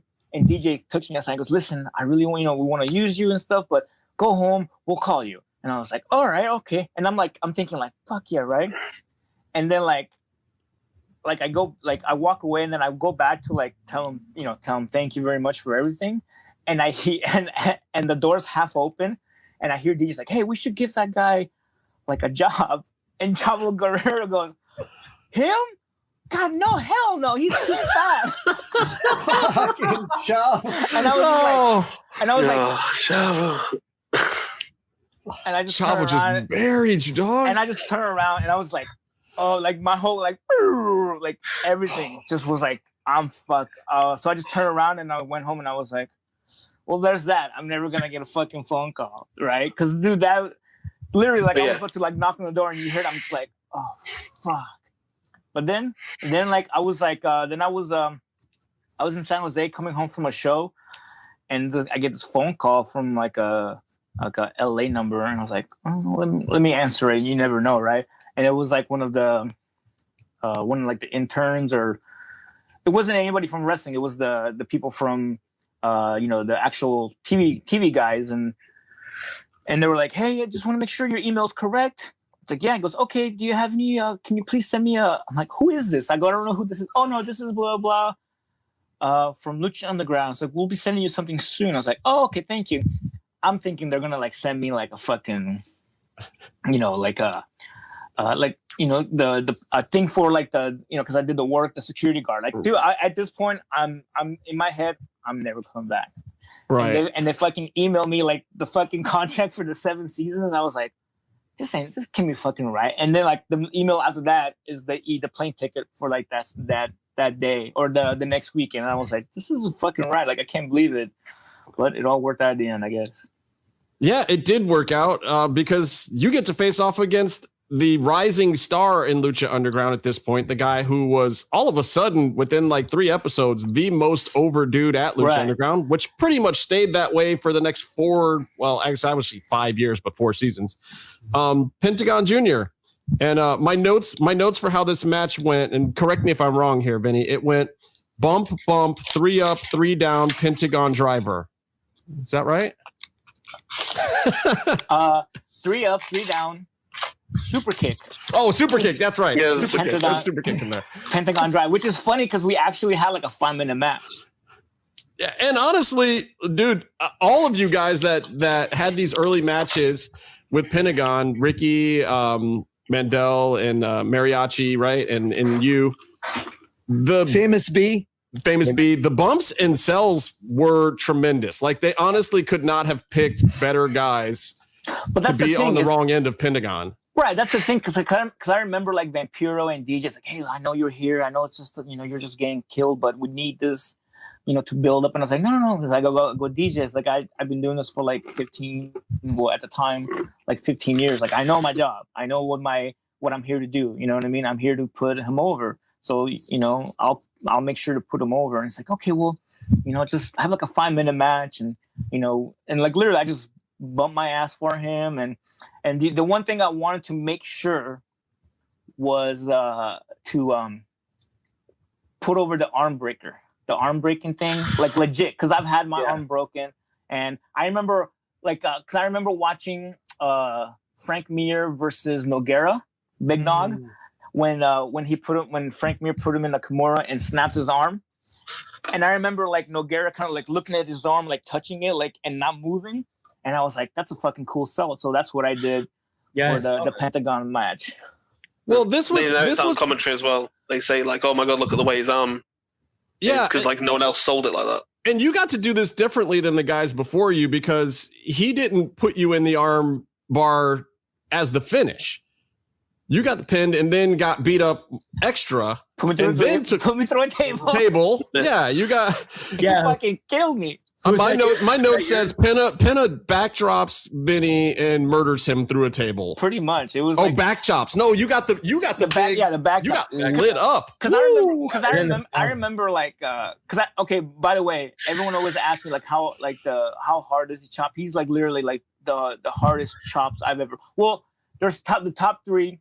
Were like him, Bison Smith, R.I.P., and this guy from All Japan called named Zeus.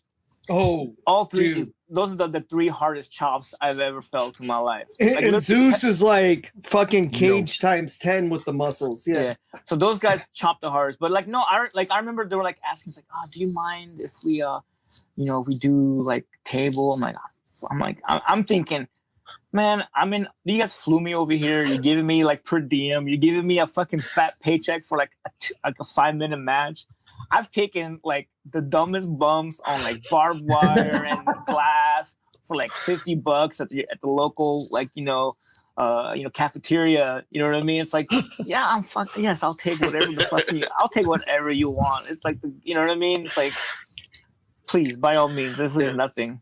Well, I like to think of you as the guy that made Penta famous because the GIF went around almost immediately after that match of him on the Aztec seal with his arms up. If you guys have ever seen that GIF, that was right after Vinny's arm was you can see me dissected. You can see me, my Vinny's on the edge of the screen like doing the worm wiggle,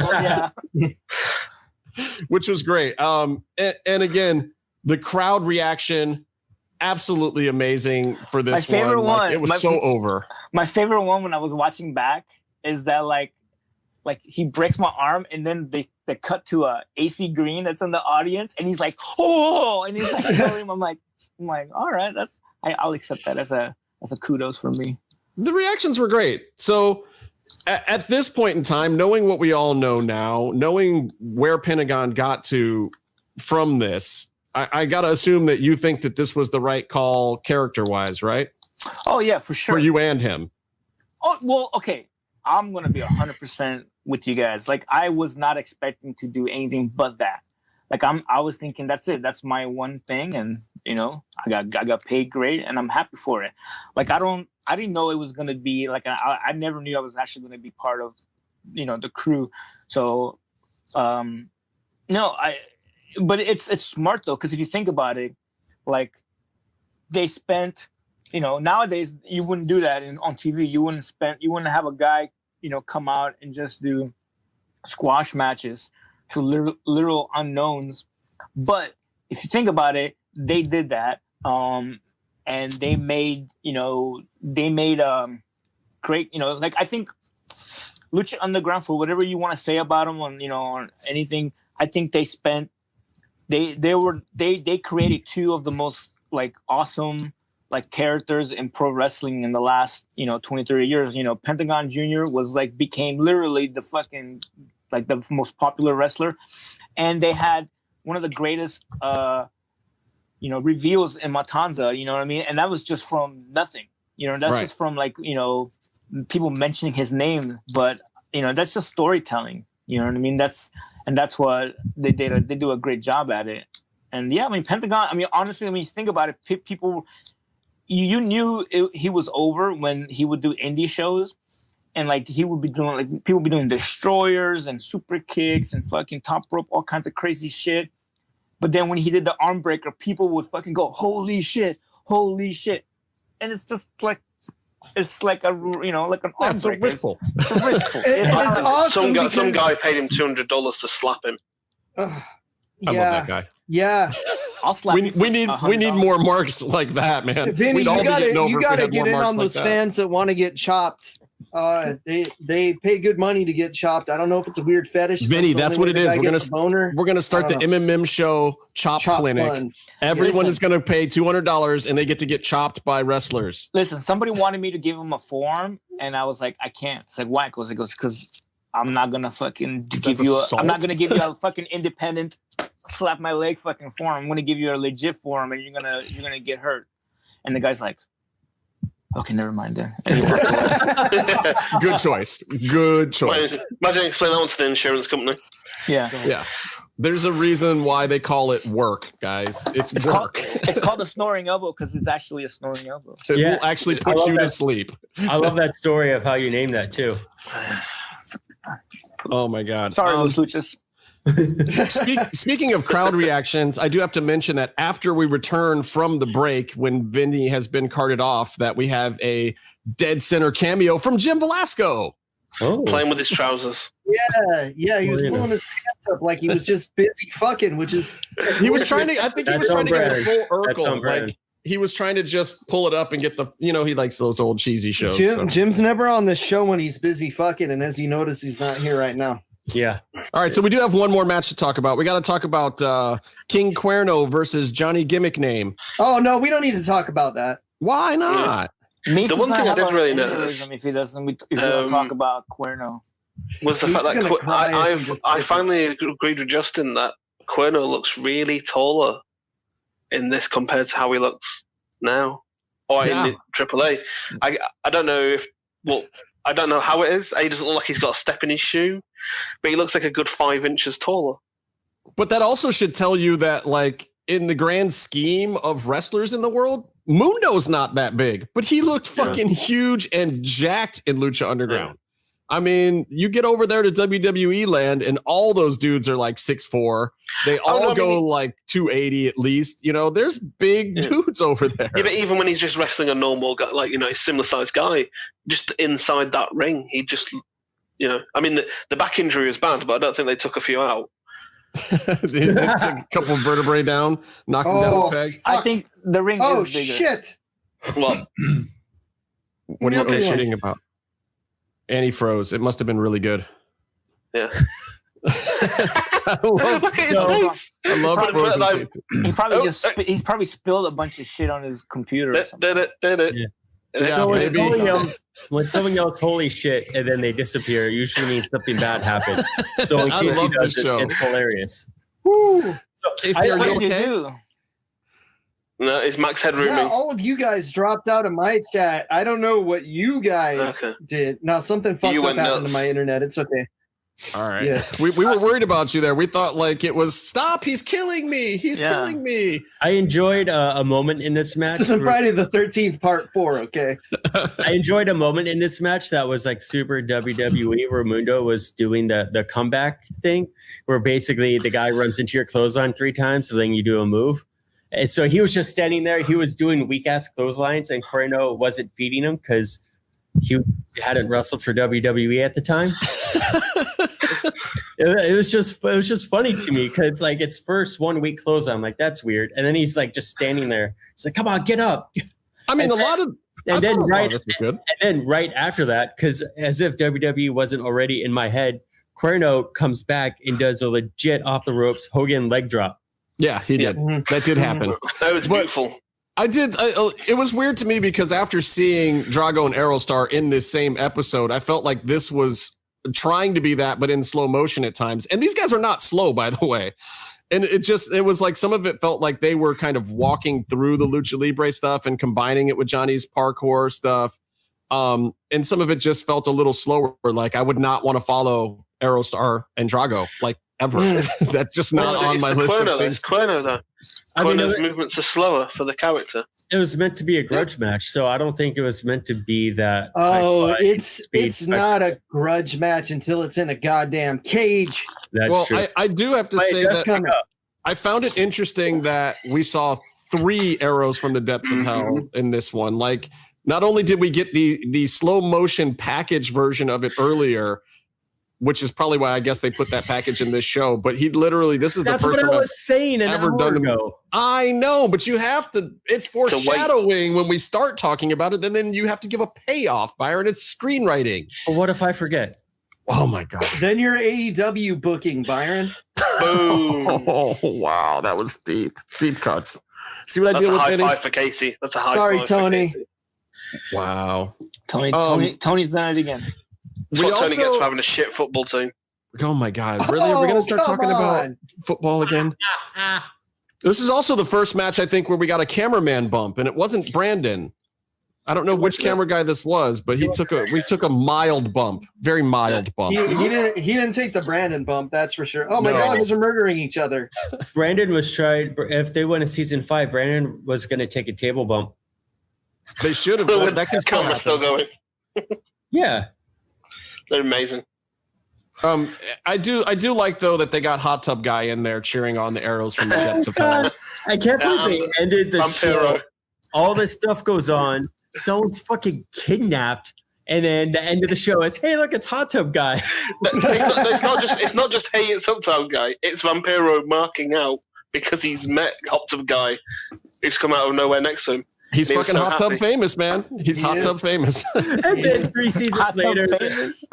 Then, first of all, Vampiro needs to do an interview in the hot tub. Second of all, 3 seasons later, they're going to call him Hot Dog Guy. So I wonder what happened in the No. And then he got temporarily banned also, didn't he? It wasn't them calling him Hot Dog Guy. It was the closed captioning person called him that. They did say Hot Tub Guy on the show.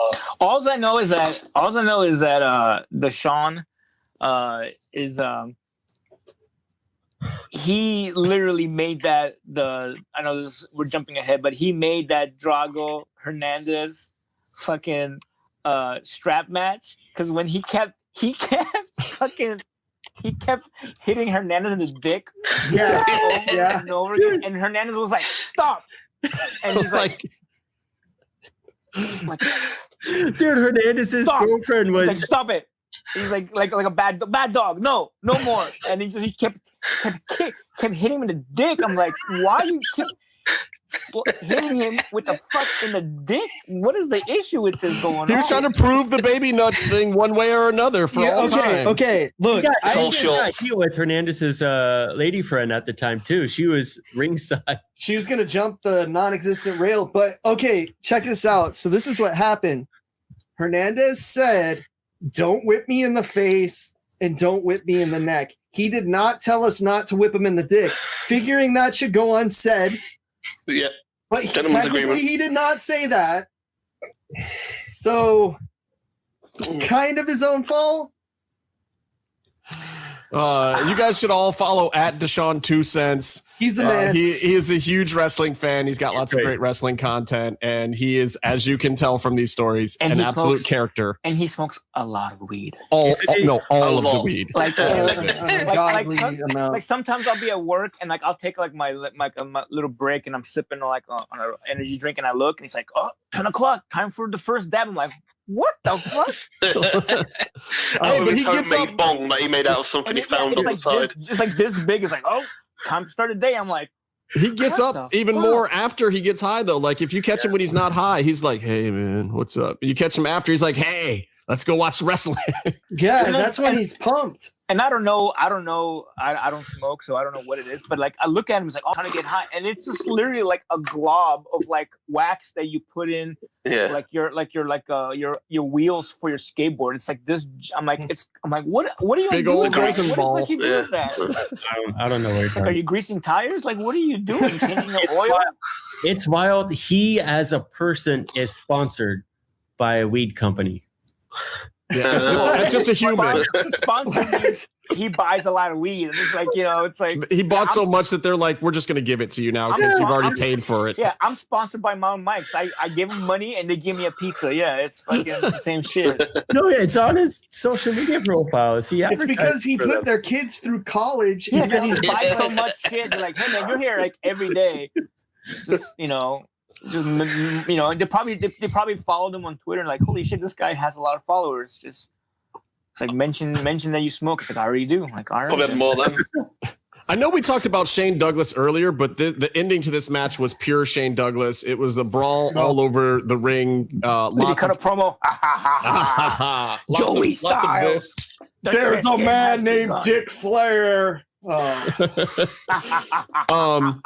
then we get the running slam through the upstairs cage. There's a double count out at some point. Styles. Yeah, I feel like Marty went to sleep at some point and just said, punched. "I'm done with this match." he got punched out. It was a Mundo match, so he took a bump. I think that Marty Elias has narcolepsy because a lot of his matches end with him asleep. Dude, Mr. Hughes had narcolepsy. What? Is that why he wore the sunglasses? So you couldn't You couldn't tell he was sleeping.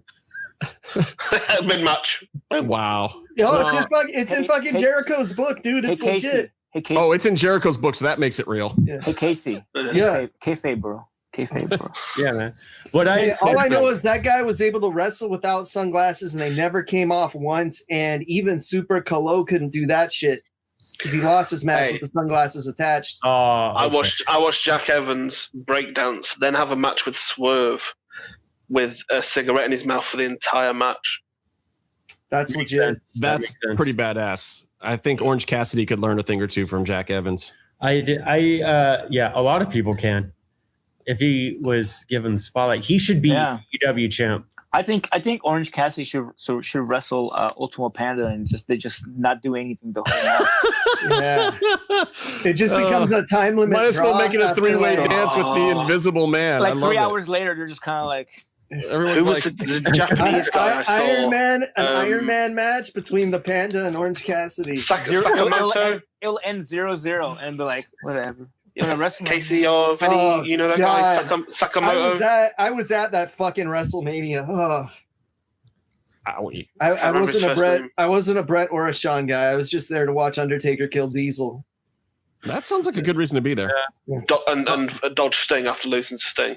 You look like Undertaker right now with purple. I know light. he's got the mood lighting. I'm also that fucking pale in real life, which is why I got the colored lights. He's reflective.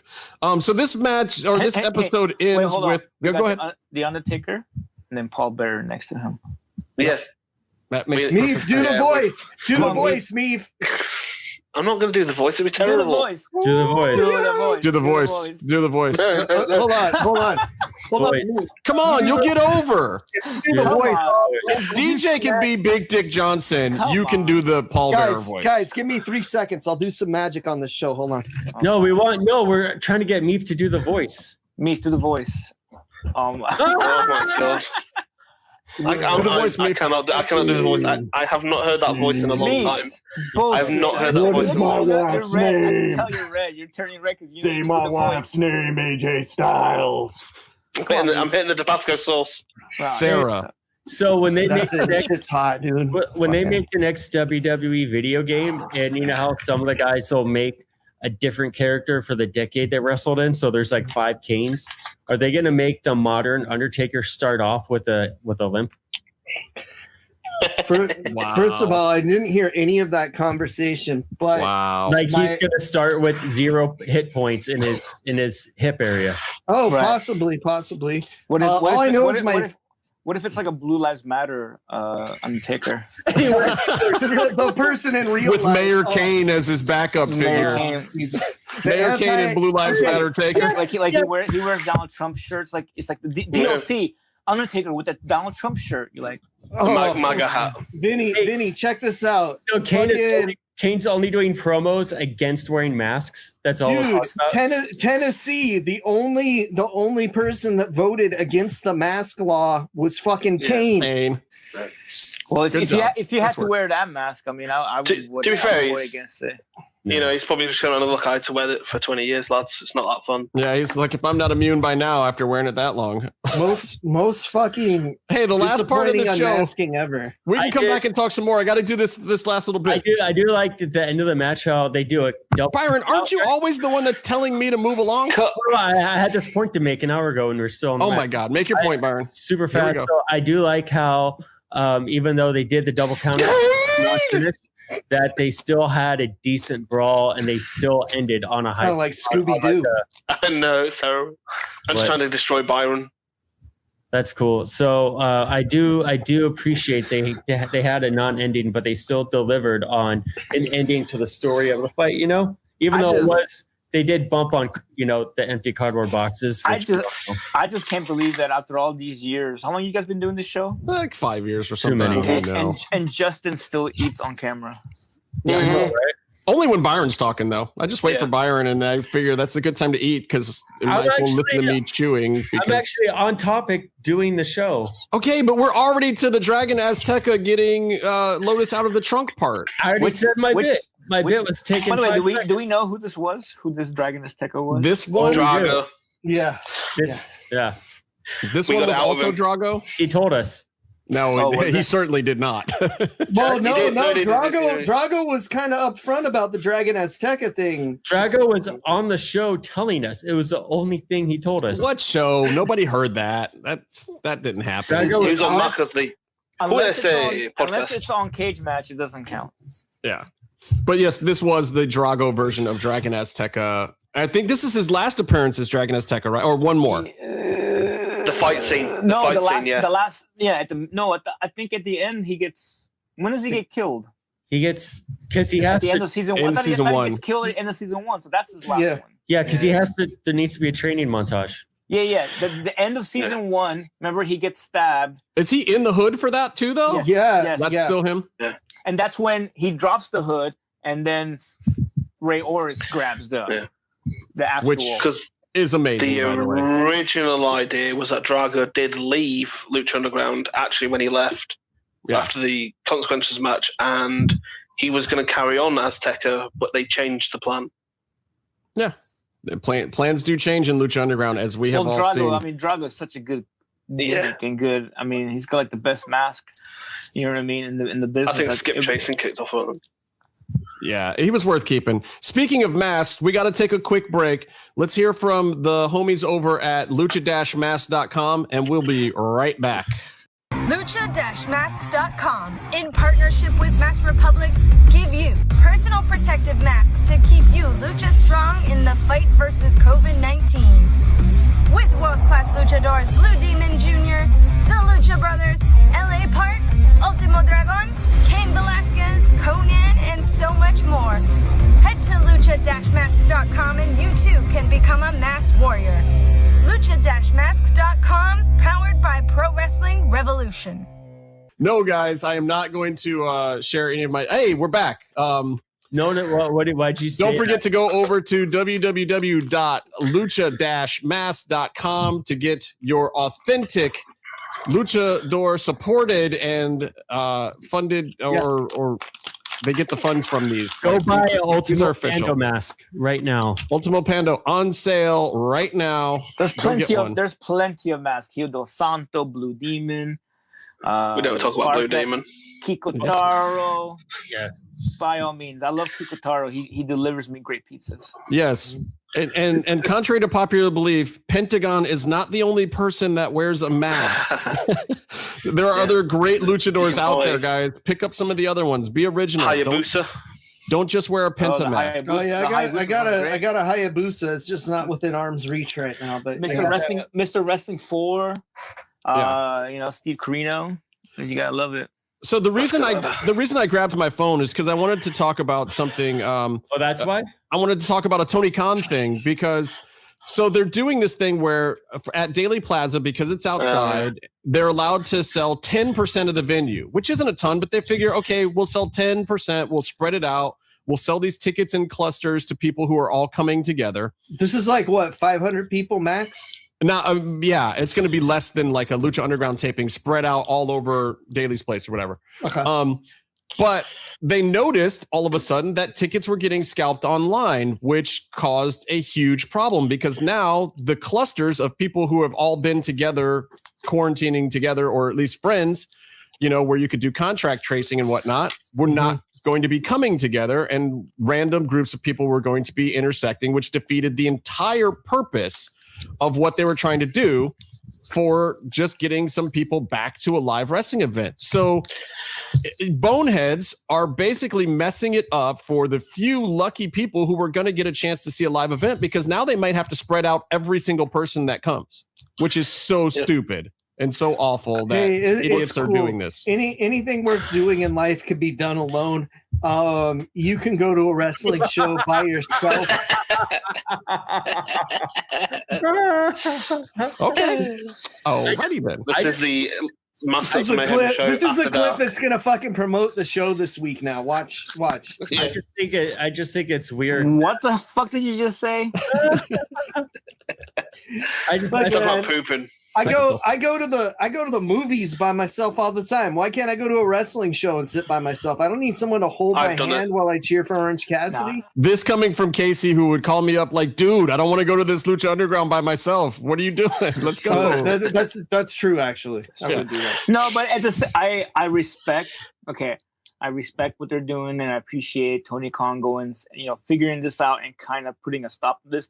At the same time, just because your government allows something doesn't mean it's the right thing to do. Yeah. If you want to come to the UK, I agree. And look, there's no laws against these people doing resales on the tickets. That's the other part of the problem. And I'm sure there are, the 10% they're doing with the guidelines.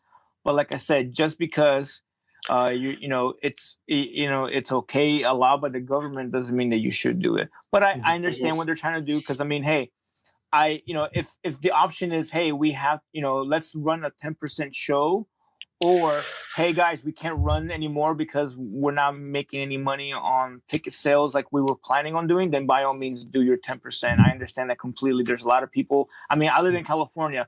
Everything is shut down. I'm an essential worker, so I'm still working. So but if I wasn't an essential worker and I was at home collecting, unemployment, which is nothing compared to what I make, I would be very hard up, and I will probably be the one. I would be very upset about the government shutting everything down and not helping. But wrestling, I get it, is not essential, but there's a lot of people that have, put a lot of time and money into AEW, and it would be a shame if, a year later they have to close down. Yeah, over a silly thing. And I don't even think they're doing the 10% thing to try to make money. I think it's really more about they want to have a crowd there. Right. It's the first step. Yeah. You can't just be like, hey, no fans, and then all of a sudden, okay, let's do 100%. You gotta, because and everybody's trying stuff. WWE's doing that Thunderdome thing, even though that shit is stupid. We don't watch this. They call it Thunderdome because two men are not entering with one man leaving. That is just unacceptable. No, but my point is Jericho did the Sturgis I was just about to say Sturgis. And there was there was tons of people there, and I doubt anybody was, stuff's coming out from Sturgis. Some cases are popping up. Yeah, but it's still nothing as bad as the 4th of July was, as much as you can. So that's the thing. It's you can't be like, hey, AEW is the worst company of all time. There's plenty of people doing concerts and bars and everything right now. So, I get it. Listen, I live in California, and everything's shut down. This year I had a trip to go to Mexico that got canceled. I had a trip to go to Japan that got canceled. So by all means, I would prefer if everybody was just quarantined for 2-3 months, and then by November we're all good, and we can go back. Just like how Italy, my family, my family was hit. They live in Italy. They were hit with this, and they just literally stayed home for a month, forever, and didn't do anything. Not quarantine, wearing nothing. They fucking stayed home. Yeah, I stayed in for 2 months straight, man. I think I went out to the store once a week at most. Right. You know, I just sheltered up for a while, and I was lucky because I got to work from home a little bit. We bought Justin a PS4 so he wouldn't go crazy. I was close, man. My boys saved me, and I'm lucky that I had the mental support of these guys that were there for me. Casey sent me seeds too, which were instrumental in my survival. I sent him some of my seed, Vinny. Old Bay seasoned sunflower seeds. They were dope. Seasoned.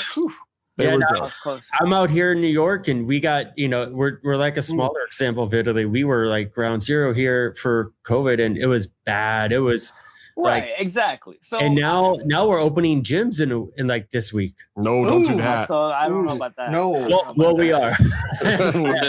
Byron's like, well, that ship's already sailed.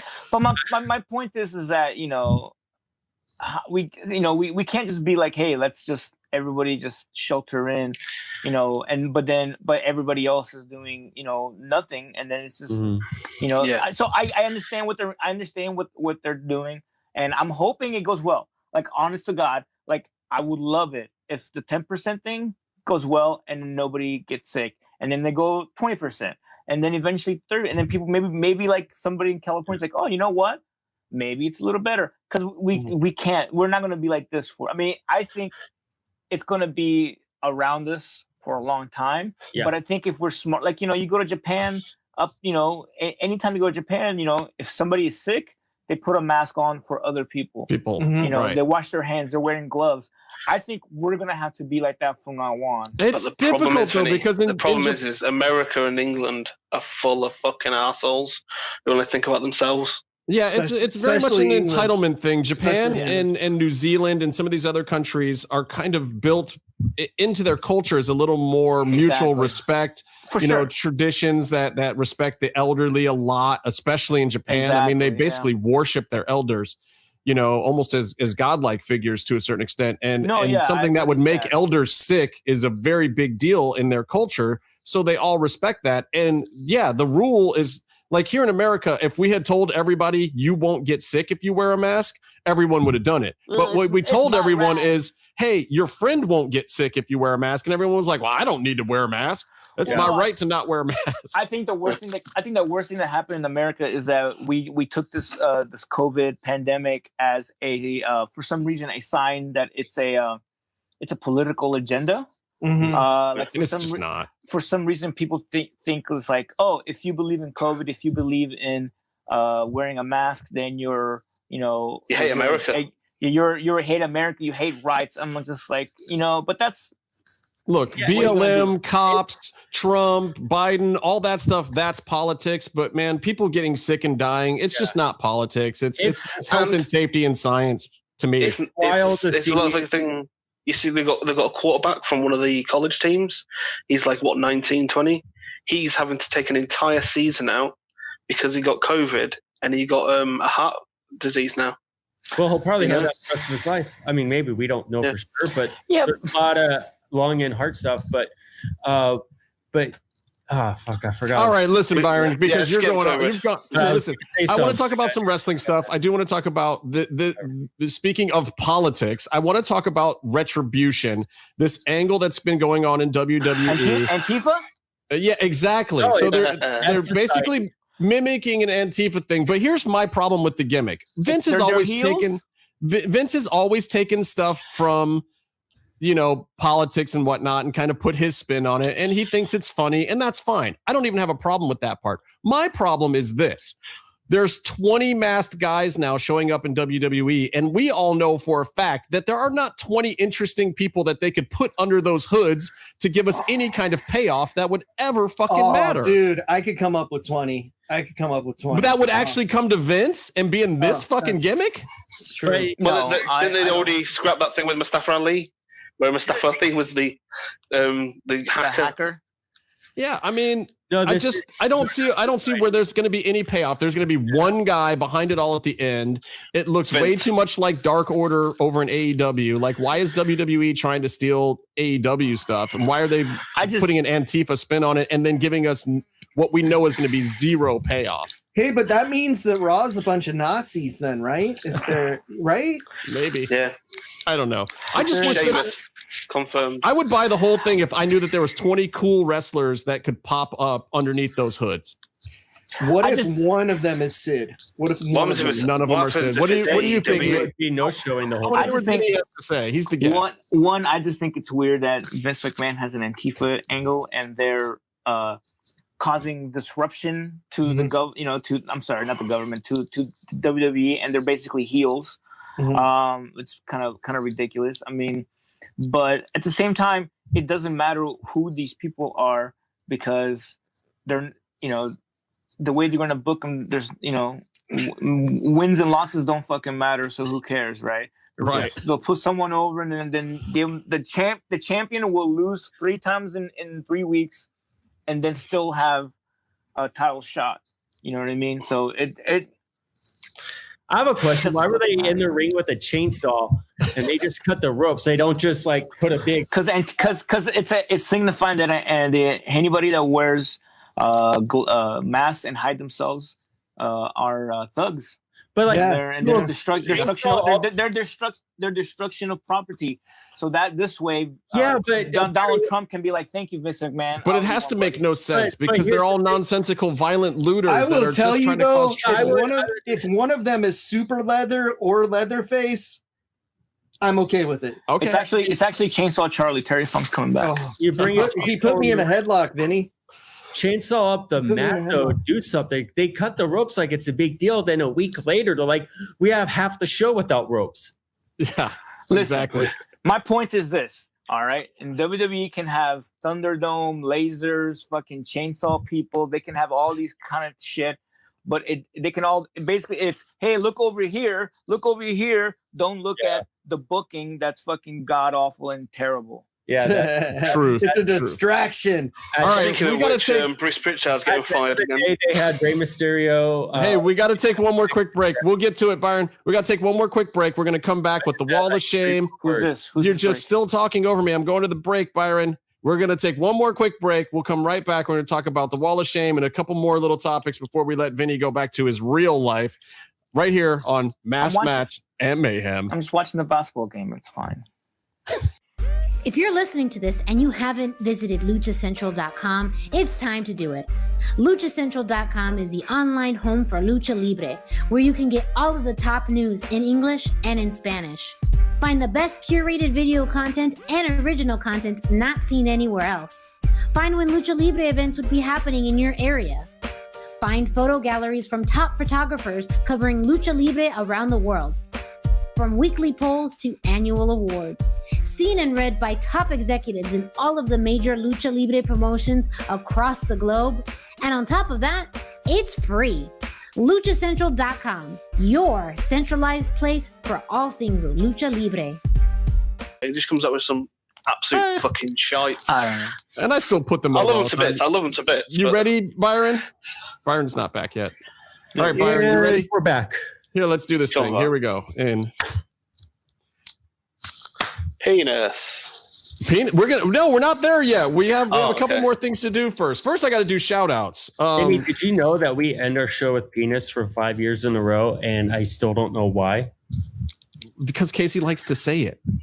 Yeah, it's a good sounding word. Anyway, rolls off the tongue. So I gotta get some penis comes out of my mouth and goes into Byron's. I'm sorry, Meef. What rolls off the tongue? Penis. This is where this goes. But this is supposed to be the gimmick for the end of the show. This pandemic, me, if you talk like that, this pandemic has been going on for how many months? You guys are hot-shotting the penis gimmick. I haven't left the house in 6 months. Remember that? Hey guys, no more penis gimmick. He got canceled. Yes, that is so true. We won't even say his name anymore. It's gonna be really fun when we have to talk about his matches every week on the show. He's just the penis gimmick guy. We'll skip it. We Chris Benoit him. We just move on. We shadow banned him on the wall. Here's what we're gonna do. We're gonna refer to him as Vinnie Massaro every time he wrestles, and it's gonna be like you were the secret cop guy that beat up Cortez Castro. Oh, that would have been great. That's awful. That would have been so much better anyway. It would have been. I still like my idea for Vinny to have been the bookie. That would have been a great character. Yes. Joseph should have listened to me on that one. Anyway, I got to do these shout outs. Sean Spears, Wall of Shame. Sean Spears was stealing your gimmick for a hot minute. You're skipping ahead again. Why do you keep doing this? I've got to do shout outs first. We've got an Italian on here and he's talking like this. What's going on? It's stay in the mix. Okay, wait a minute. Wait a minute. Justin, I'm talking to Vinny about his stuff. We'll get to it. I gotta thank some people. Okay, so first of all, Comatose gets the biggest shout out of the week. Super awesome post, retweeted us, got us out there, got us some new listeners and fans. And if we were one of the people that Comatose got to listen to the show, make sure you post too, and we will mention you on this very program next week. If you are one of those people, I'm sorry for the quality of the show. It is Byron's fault. It is not reflective of the MMM show or our guest, the great Vincenzo Massaro. I am the one who's known for talking over 3 people at once. I could have totally been done with all of these shout outs by now. We're going to send another shout out to Angie, even though she got her own special moment last week. She has also been retweeting and telling everyone about the show, and Paula O'Keefe as well, who has been a longtime listener, fan, friend of ours. Big shout out to Paula. Thank you so much, you guys, you 3 especially, for all your support. Zeus and the guys over at Markout Mania always get a big thank you from us. They're very supportive. Show. Please support them as well. Their podcast airs on Saturday mornings. I don't get up quite that early for that show, but I do listen to it after the fact on most occasions. And I know those guys are still trying to get me on as a guest one of these days. When I just don't sleep one Saturday night, maybe I'll just call you guys up and just do it first thing in the morning. It's cool, Justin. I've done it enough times for both of us. It's fine. Yes, you kind of have. I'm gonna give a shout out to my man Urban Heretic, who tried to bury me to Cody Rhodes today. I'm gonna give a shout out. Speaking of staying up all night. Yeah, thank you. Urban. No, Urban's the homie, and I don't even care. Like, Urban can come at anybody he wants to. I would never stop him. They are the OGs of Lucha Underground podcasting. I will give them all the credit in the world. So big shout out. I hope he listens to my podcast where I talked about Freaked and mentioned him like 50 times because he's Freaked's biggest fan. Maybe he has. I got to give a shout out to my man Mil Machetes, as always. I don't even know what he goes by these days. He's changed his name a lot recently. Mill of Perdition or something else. I have no idea what he's doing right now. Goatse, Doc Simmons, YYHH, Yahia-kun, or however exactly you say that. And Helico forever. It's YYHIE-kun. It stands for Yu Yu Hakusho. Okay. Great anime show. Yeah. All right. Yeah. Thank you. See, Casey knows these things. And I'm going to give a shout out to the one guy who I know will never, ever, ever in a million years hear this shout out, Josh Pillow. Fuck you, Josh Pillow. Fuck you, Josh. A shout out to Marco and his Who You Say podcast. Who You Say, that's right. Who You Say. Thank you, Josh Pillow, for getting me over the border when I wrestled for the Crash. See? Okay, but did you come back with him and ask him why he sat in the front row and blocked like 20 people from seeing the match? It's not his fault. He's a fucking giant man. He paid for the ticket, though. He's in the front row and he blocked the camera. Listen, I've seen him at Indies where he's sitting right in front of a little kid. That's the worst. Listen, I went to his house.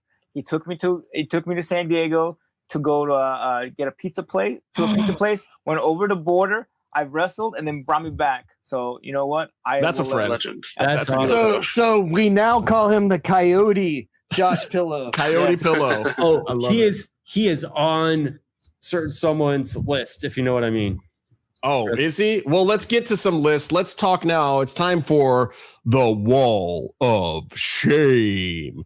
So currently sitting upon our wall, we have David Lagana. I think you guys all know why. Tess Blanchard for phoning it in. Brit Wrestling, Pedos, Predos, and Pervs. The Voldemort of wrestling, penis gimmick guy, whose name we won't even mention. No, he could be under the last category now. Okay. And congratulations on getting married to Tessa. Wow. What? Ricochet. Tessa got married yesterday. Ricochet. Ricochet. How do you say his name? Ricochet? Ricochet. Who's that? Anyway, I'll figure out how to say his name when he figures out how to cut figures out how to cut a promo. Or if he could show us a good promo he's already done. The actual Ricochet is totally on the wall of shame. No. Somebody else. It's because of the schools he trains at. Let's put it that way. Oh, yes, for sure. Listen, I love Ricochet.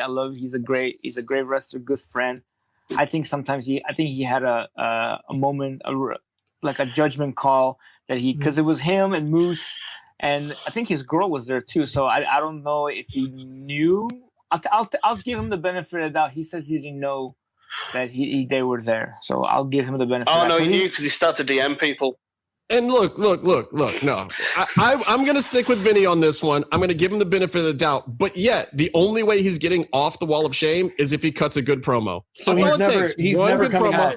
I believe. Listen, guys. I believe in positivity. I'm giving him a chance to do something positive, and that will immediately erase the negative. All he has to do is better himself one tiny little bit by cutting just one fire ass promo. I know he's got it in him. I believe in him. Justin, he's just happy to be here, man. I loved how on Twitter he's one of those guys who responds too much to people tweeting at him, and someone's like, "What is your character even supposed to be?" And he's like, "I'm just someone who, likes to inspire people to do well." That's so exciting.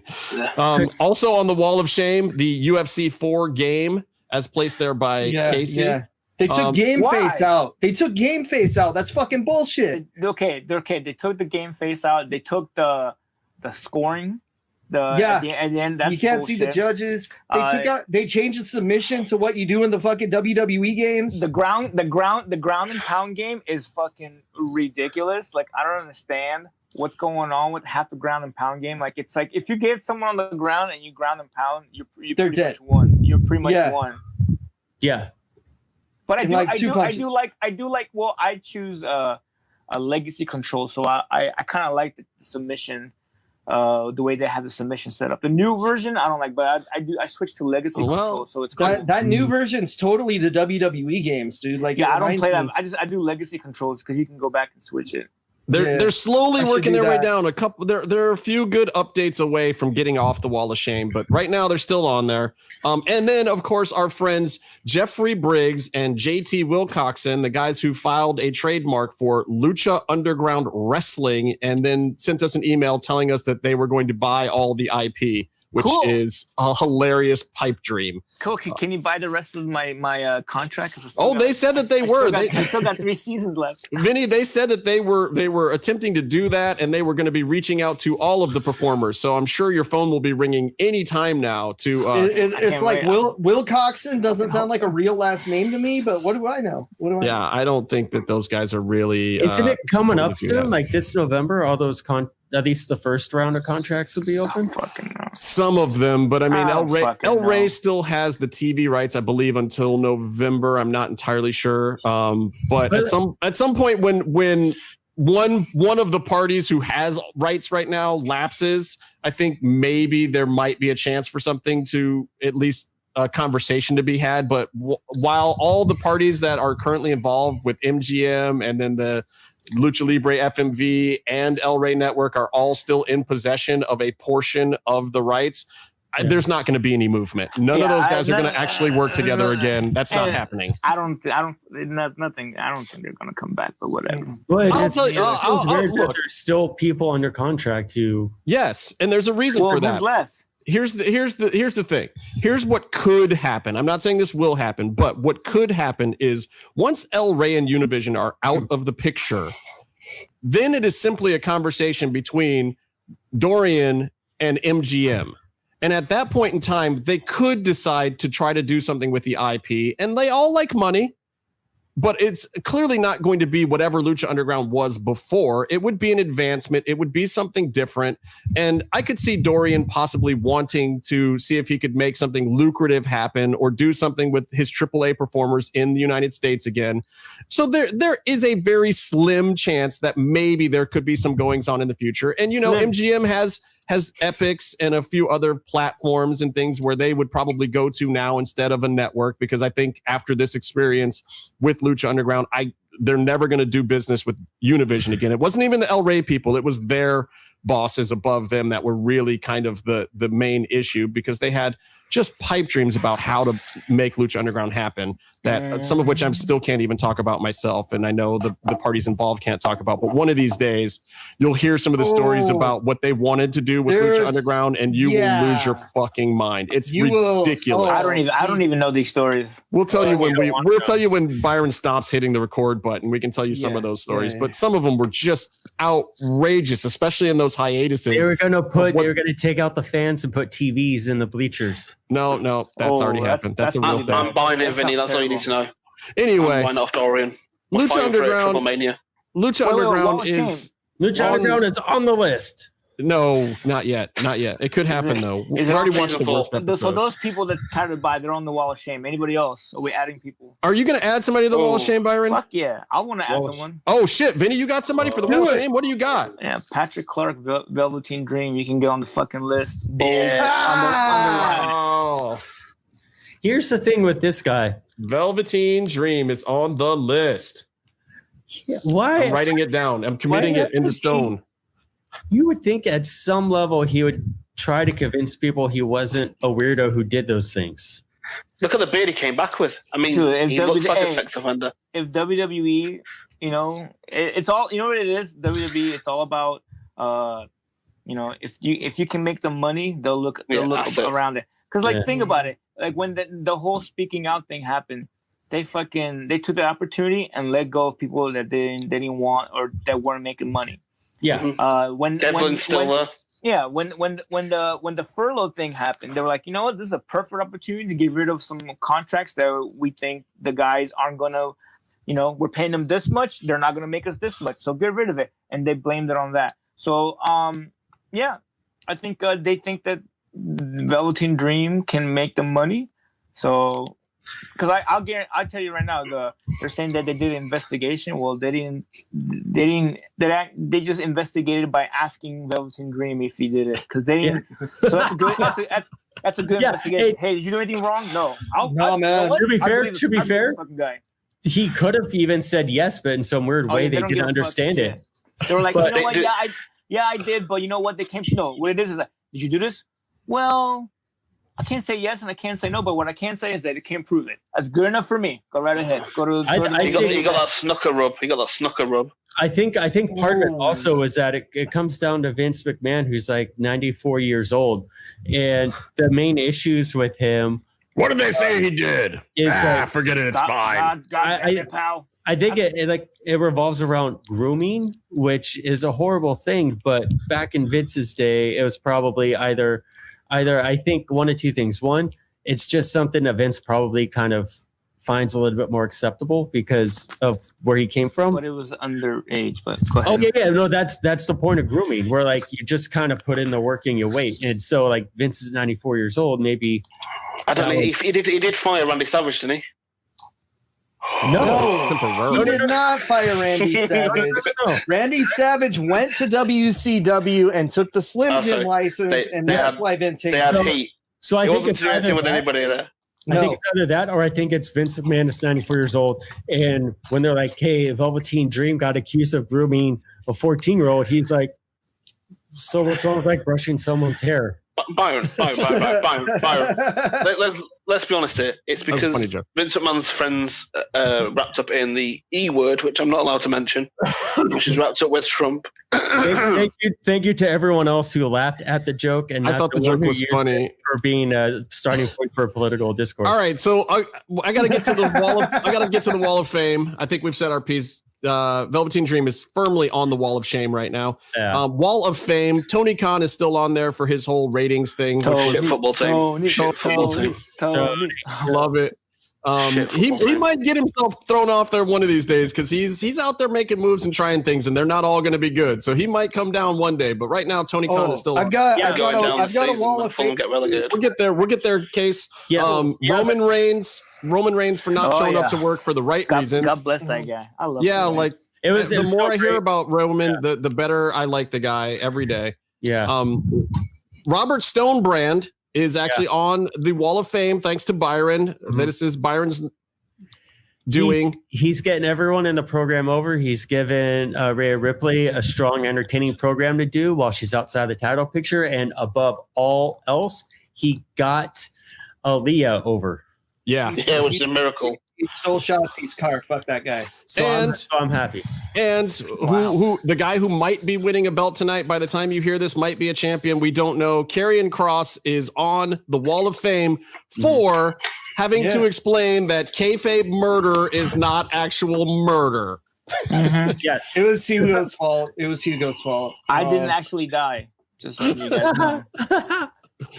And whether or not KARRION KROSS has actually buried anyone in the desert it remains to be seen. But at least now he has explained to the world briefly what kayfabe is. Thank you. He investigated it and he just denied it. So. You mean he wasn't you didn't work for the mob in Vegas? No. Oh my God! Neither confirm or deny. He just wore a trench coat to the ring. Isn't that what Hugo said? He was like in the mafia or something. Yeah, he murdered a few dozen people. Basically said he was a contract guy. Didn't even give him the credit for being a made guy.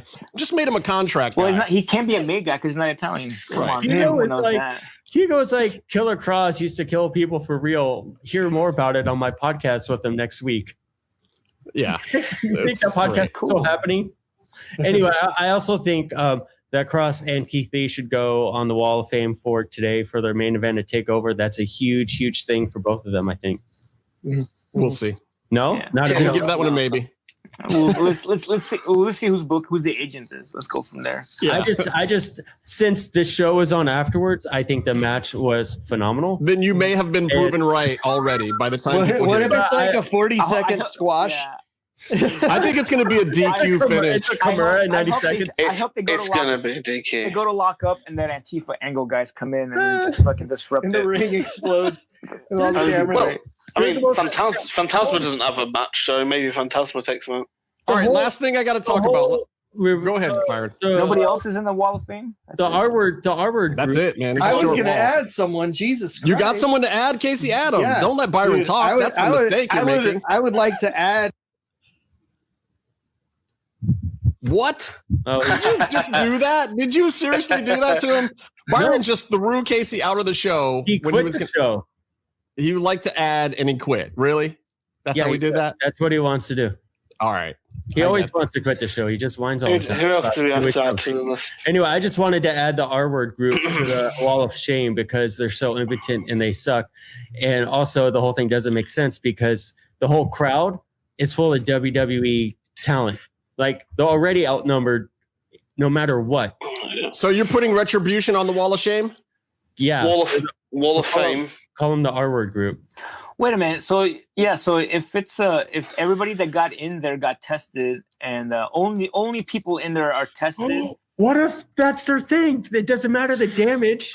They're just copying on people. maybe these guys either they didn't get tested, so they're just spreading germs everywhere, spreading COVID. That's not licking the ropes. Now, that's a heel move. They just take off their mask and cough on everybody.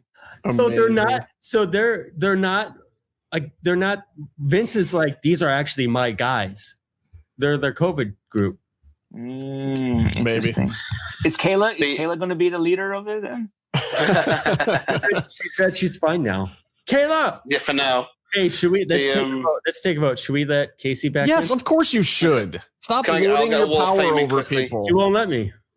A Wall of Fame for Romelu Lukaku for winning the cup for Sevilla. Oh, stop it! You're talking about British. He scored an own goal. He cost Inter Milan a championship. It's amazing. So how's that a wall? You know what? Whatever. Yeah, whatever. I'm with you on this one, Vinny. All right. So the last thing I want to talk about, we talked about it a little bit earlier. Let's talk about the Dodgers instead. That's a good topic. The last thing I want to football sucks. I just want to segue to this fucking go thing, Byron. You guys watching the NHL playoffs? That's a lot of fun. No. Dominic Mysterio. Okay. For taking a beating. Now, here's my thing with Dominic Mysterio. I'm not putting him on the wall. This is just a topic. And maybe he goes on the wall, maybe he doesn't. So he was around Lucha Underground a bit. Ray was bringing him around, and I think Ray really kind of wanted to see if there was a place for him there. But I think Lucha Underground would have been a terrible place for Dominic. because it was too many guys that were coming up. Nobody was going to be able to protect him the right way for a long period of time. You know, it just wouldn't have been a good fit. Everybody had to be doing a certain thing there, and that just wasn't going to fit with a program with a guy like Dominic. So, but now we see him in Jesus WWE. Christ, you guys haven't ended the show yet? I'm trying to, but Byron won't ever let me. Justin, hold on. Dominic, yeah. So Dominic Mysterio. Continue. No, I mean we know what's going on here. It's nepotism, but that's not necessarily a bad thing in wrestling. A lot of second generation and third generation performers are great talents and absolutely should be right where they are. Like my good friend Cody Rhodes. I mean, he's getting a pay-per-view match already with Seth Rollins, and I get that they made him pay some dues by beating him down. They kindoed him up real nice. But come on, is this too much too soon for this kid? This is, I mean, we're talking main roster stuff here, and his dad's cutting his promos for him. The boys are protecting him. He's in a big match, and they're doing a street fight so that he can, you know, not have to do a ton of have some huge move set. But what's going on here? Is this the right move? Been training for 5 years. Vinny, do you want to go first on this? Or do you want to? Yeah, I mean, I'll just tell you. I mean, I think Dominic is. I think it is a little bit too quick to be in the pay-per-view, but at the same time, I think a lot of it has to do with the pandemic, because there's not, you know, they're not doing like the loops, and you know they can't just go around and just do a bunch of house shows, you know, dark matches and stuff. So you can't really do that. So I get it, but at the same time, I prefer out of all. I still don't think it's. I understand. I like it because it's part of the angle and part of a storyline. Like it would be worse if like they just brought him in, changed his name, and then just put him in, you know, like Curtis Axel or whatever, you know, when he was with Billy Cuddy or something like that. But right, I do think it's a little bit premature. I think it's, you know, but at the same time, you know, it's the pandemic's happening, and honestly, you know, I mean, we all know Rey Mysterio's got, you know, health issues and, you know, all the stuff with that with his knees and his eye. You know, and shut the fuck up. Stop it. So at the same time, do we have 2 years to Right. you know wait, or like a year or something? I don't think we do. So. And I find it to be, honestly, why not? I mean, I think it's an interesting approach because you've got a guy that you can get in there. He has the respect through his father that the boys will protect him and get him along. And maybe that is a good way to get a guy along where he's working with the best. He's not working with a bunch of schlubs that aren't going to treat him right. Maybe it makes him better. Who knows? This hasn't really happened this way before, you know, so giving him a chance, maybe David Flair a little bit, but I mean, yeah, but he still wasn't very protected the same way. Like, I feel like Dominic's getting protected more. No one ever said David Flair was going to be a guy who could legitimately win in his matches, you know? Right. But you know what? I don't know. I think we'll wait and see. At least I don't think they're gonna. I think they're gonna. I think after this, he's gonna be out for a while. So I think it's. You know, we'll see how it reads after this. There's a rumor. I don't believe rumors. So yeah, well, this one's apparently not too far off. Apparently, is going to be Prince Mysterio. That's not a rumor. That was announced, I think. Yeah, that was announced today. He's and they're going to put him under the mask. And he's getting a mask. Yeah, because that can actually help the gimmick. Yeah, who is it? I mean, Hayashi's already kind of tweeted out the kind of mask design for the Eagles. WWE is so backwards. Yeah, bring a guy out without a hood and then put him in one. They're so like backwards. Avatar went, you know, Al Snow's gimmick. Well, I mean, my phone's about to die off. Yes, and we're very happy that we had you here today, Vinny. We're all about to die off, including everyone listening to this. Go ahead, Byron. Do the things. Say the thank yous. Get Vinny on the social media at his Twitter handles. Which is what? Come on, Byron. At Snoring Elbow. I can't believe you didn't remember that. Snoring Elbow 69. No, what? No. Just at Snoring Elbow. Get at Vinny on Twitter. Elbow, please. He's the homie. I'm hilarious. That's pretty much it. I'm not wrestling. I haven't wrestled since February. probably won't wrestle against this year, but I'll make you laugh and make memes. So I'm hilarious. And thank you again for coming on the show. He was our very first guest ever. He's our most recent guest now, and he's a big friend and fan of the Lucha Central Podcast Network. So support Vinny just the same way he supports us. We love all of you for coming by. And until next time, stay calm and stay in the mix. Penis.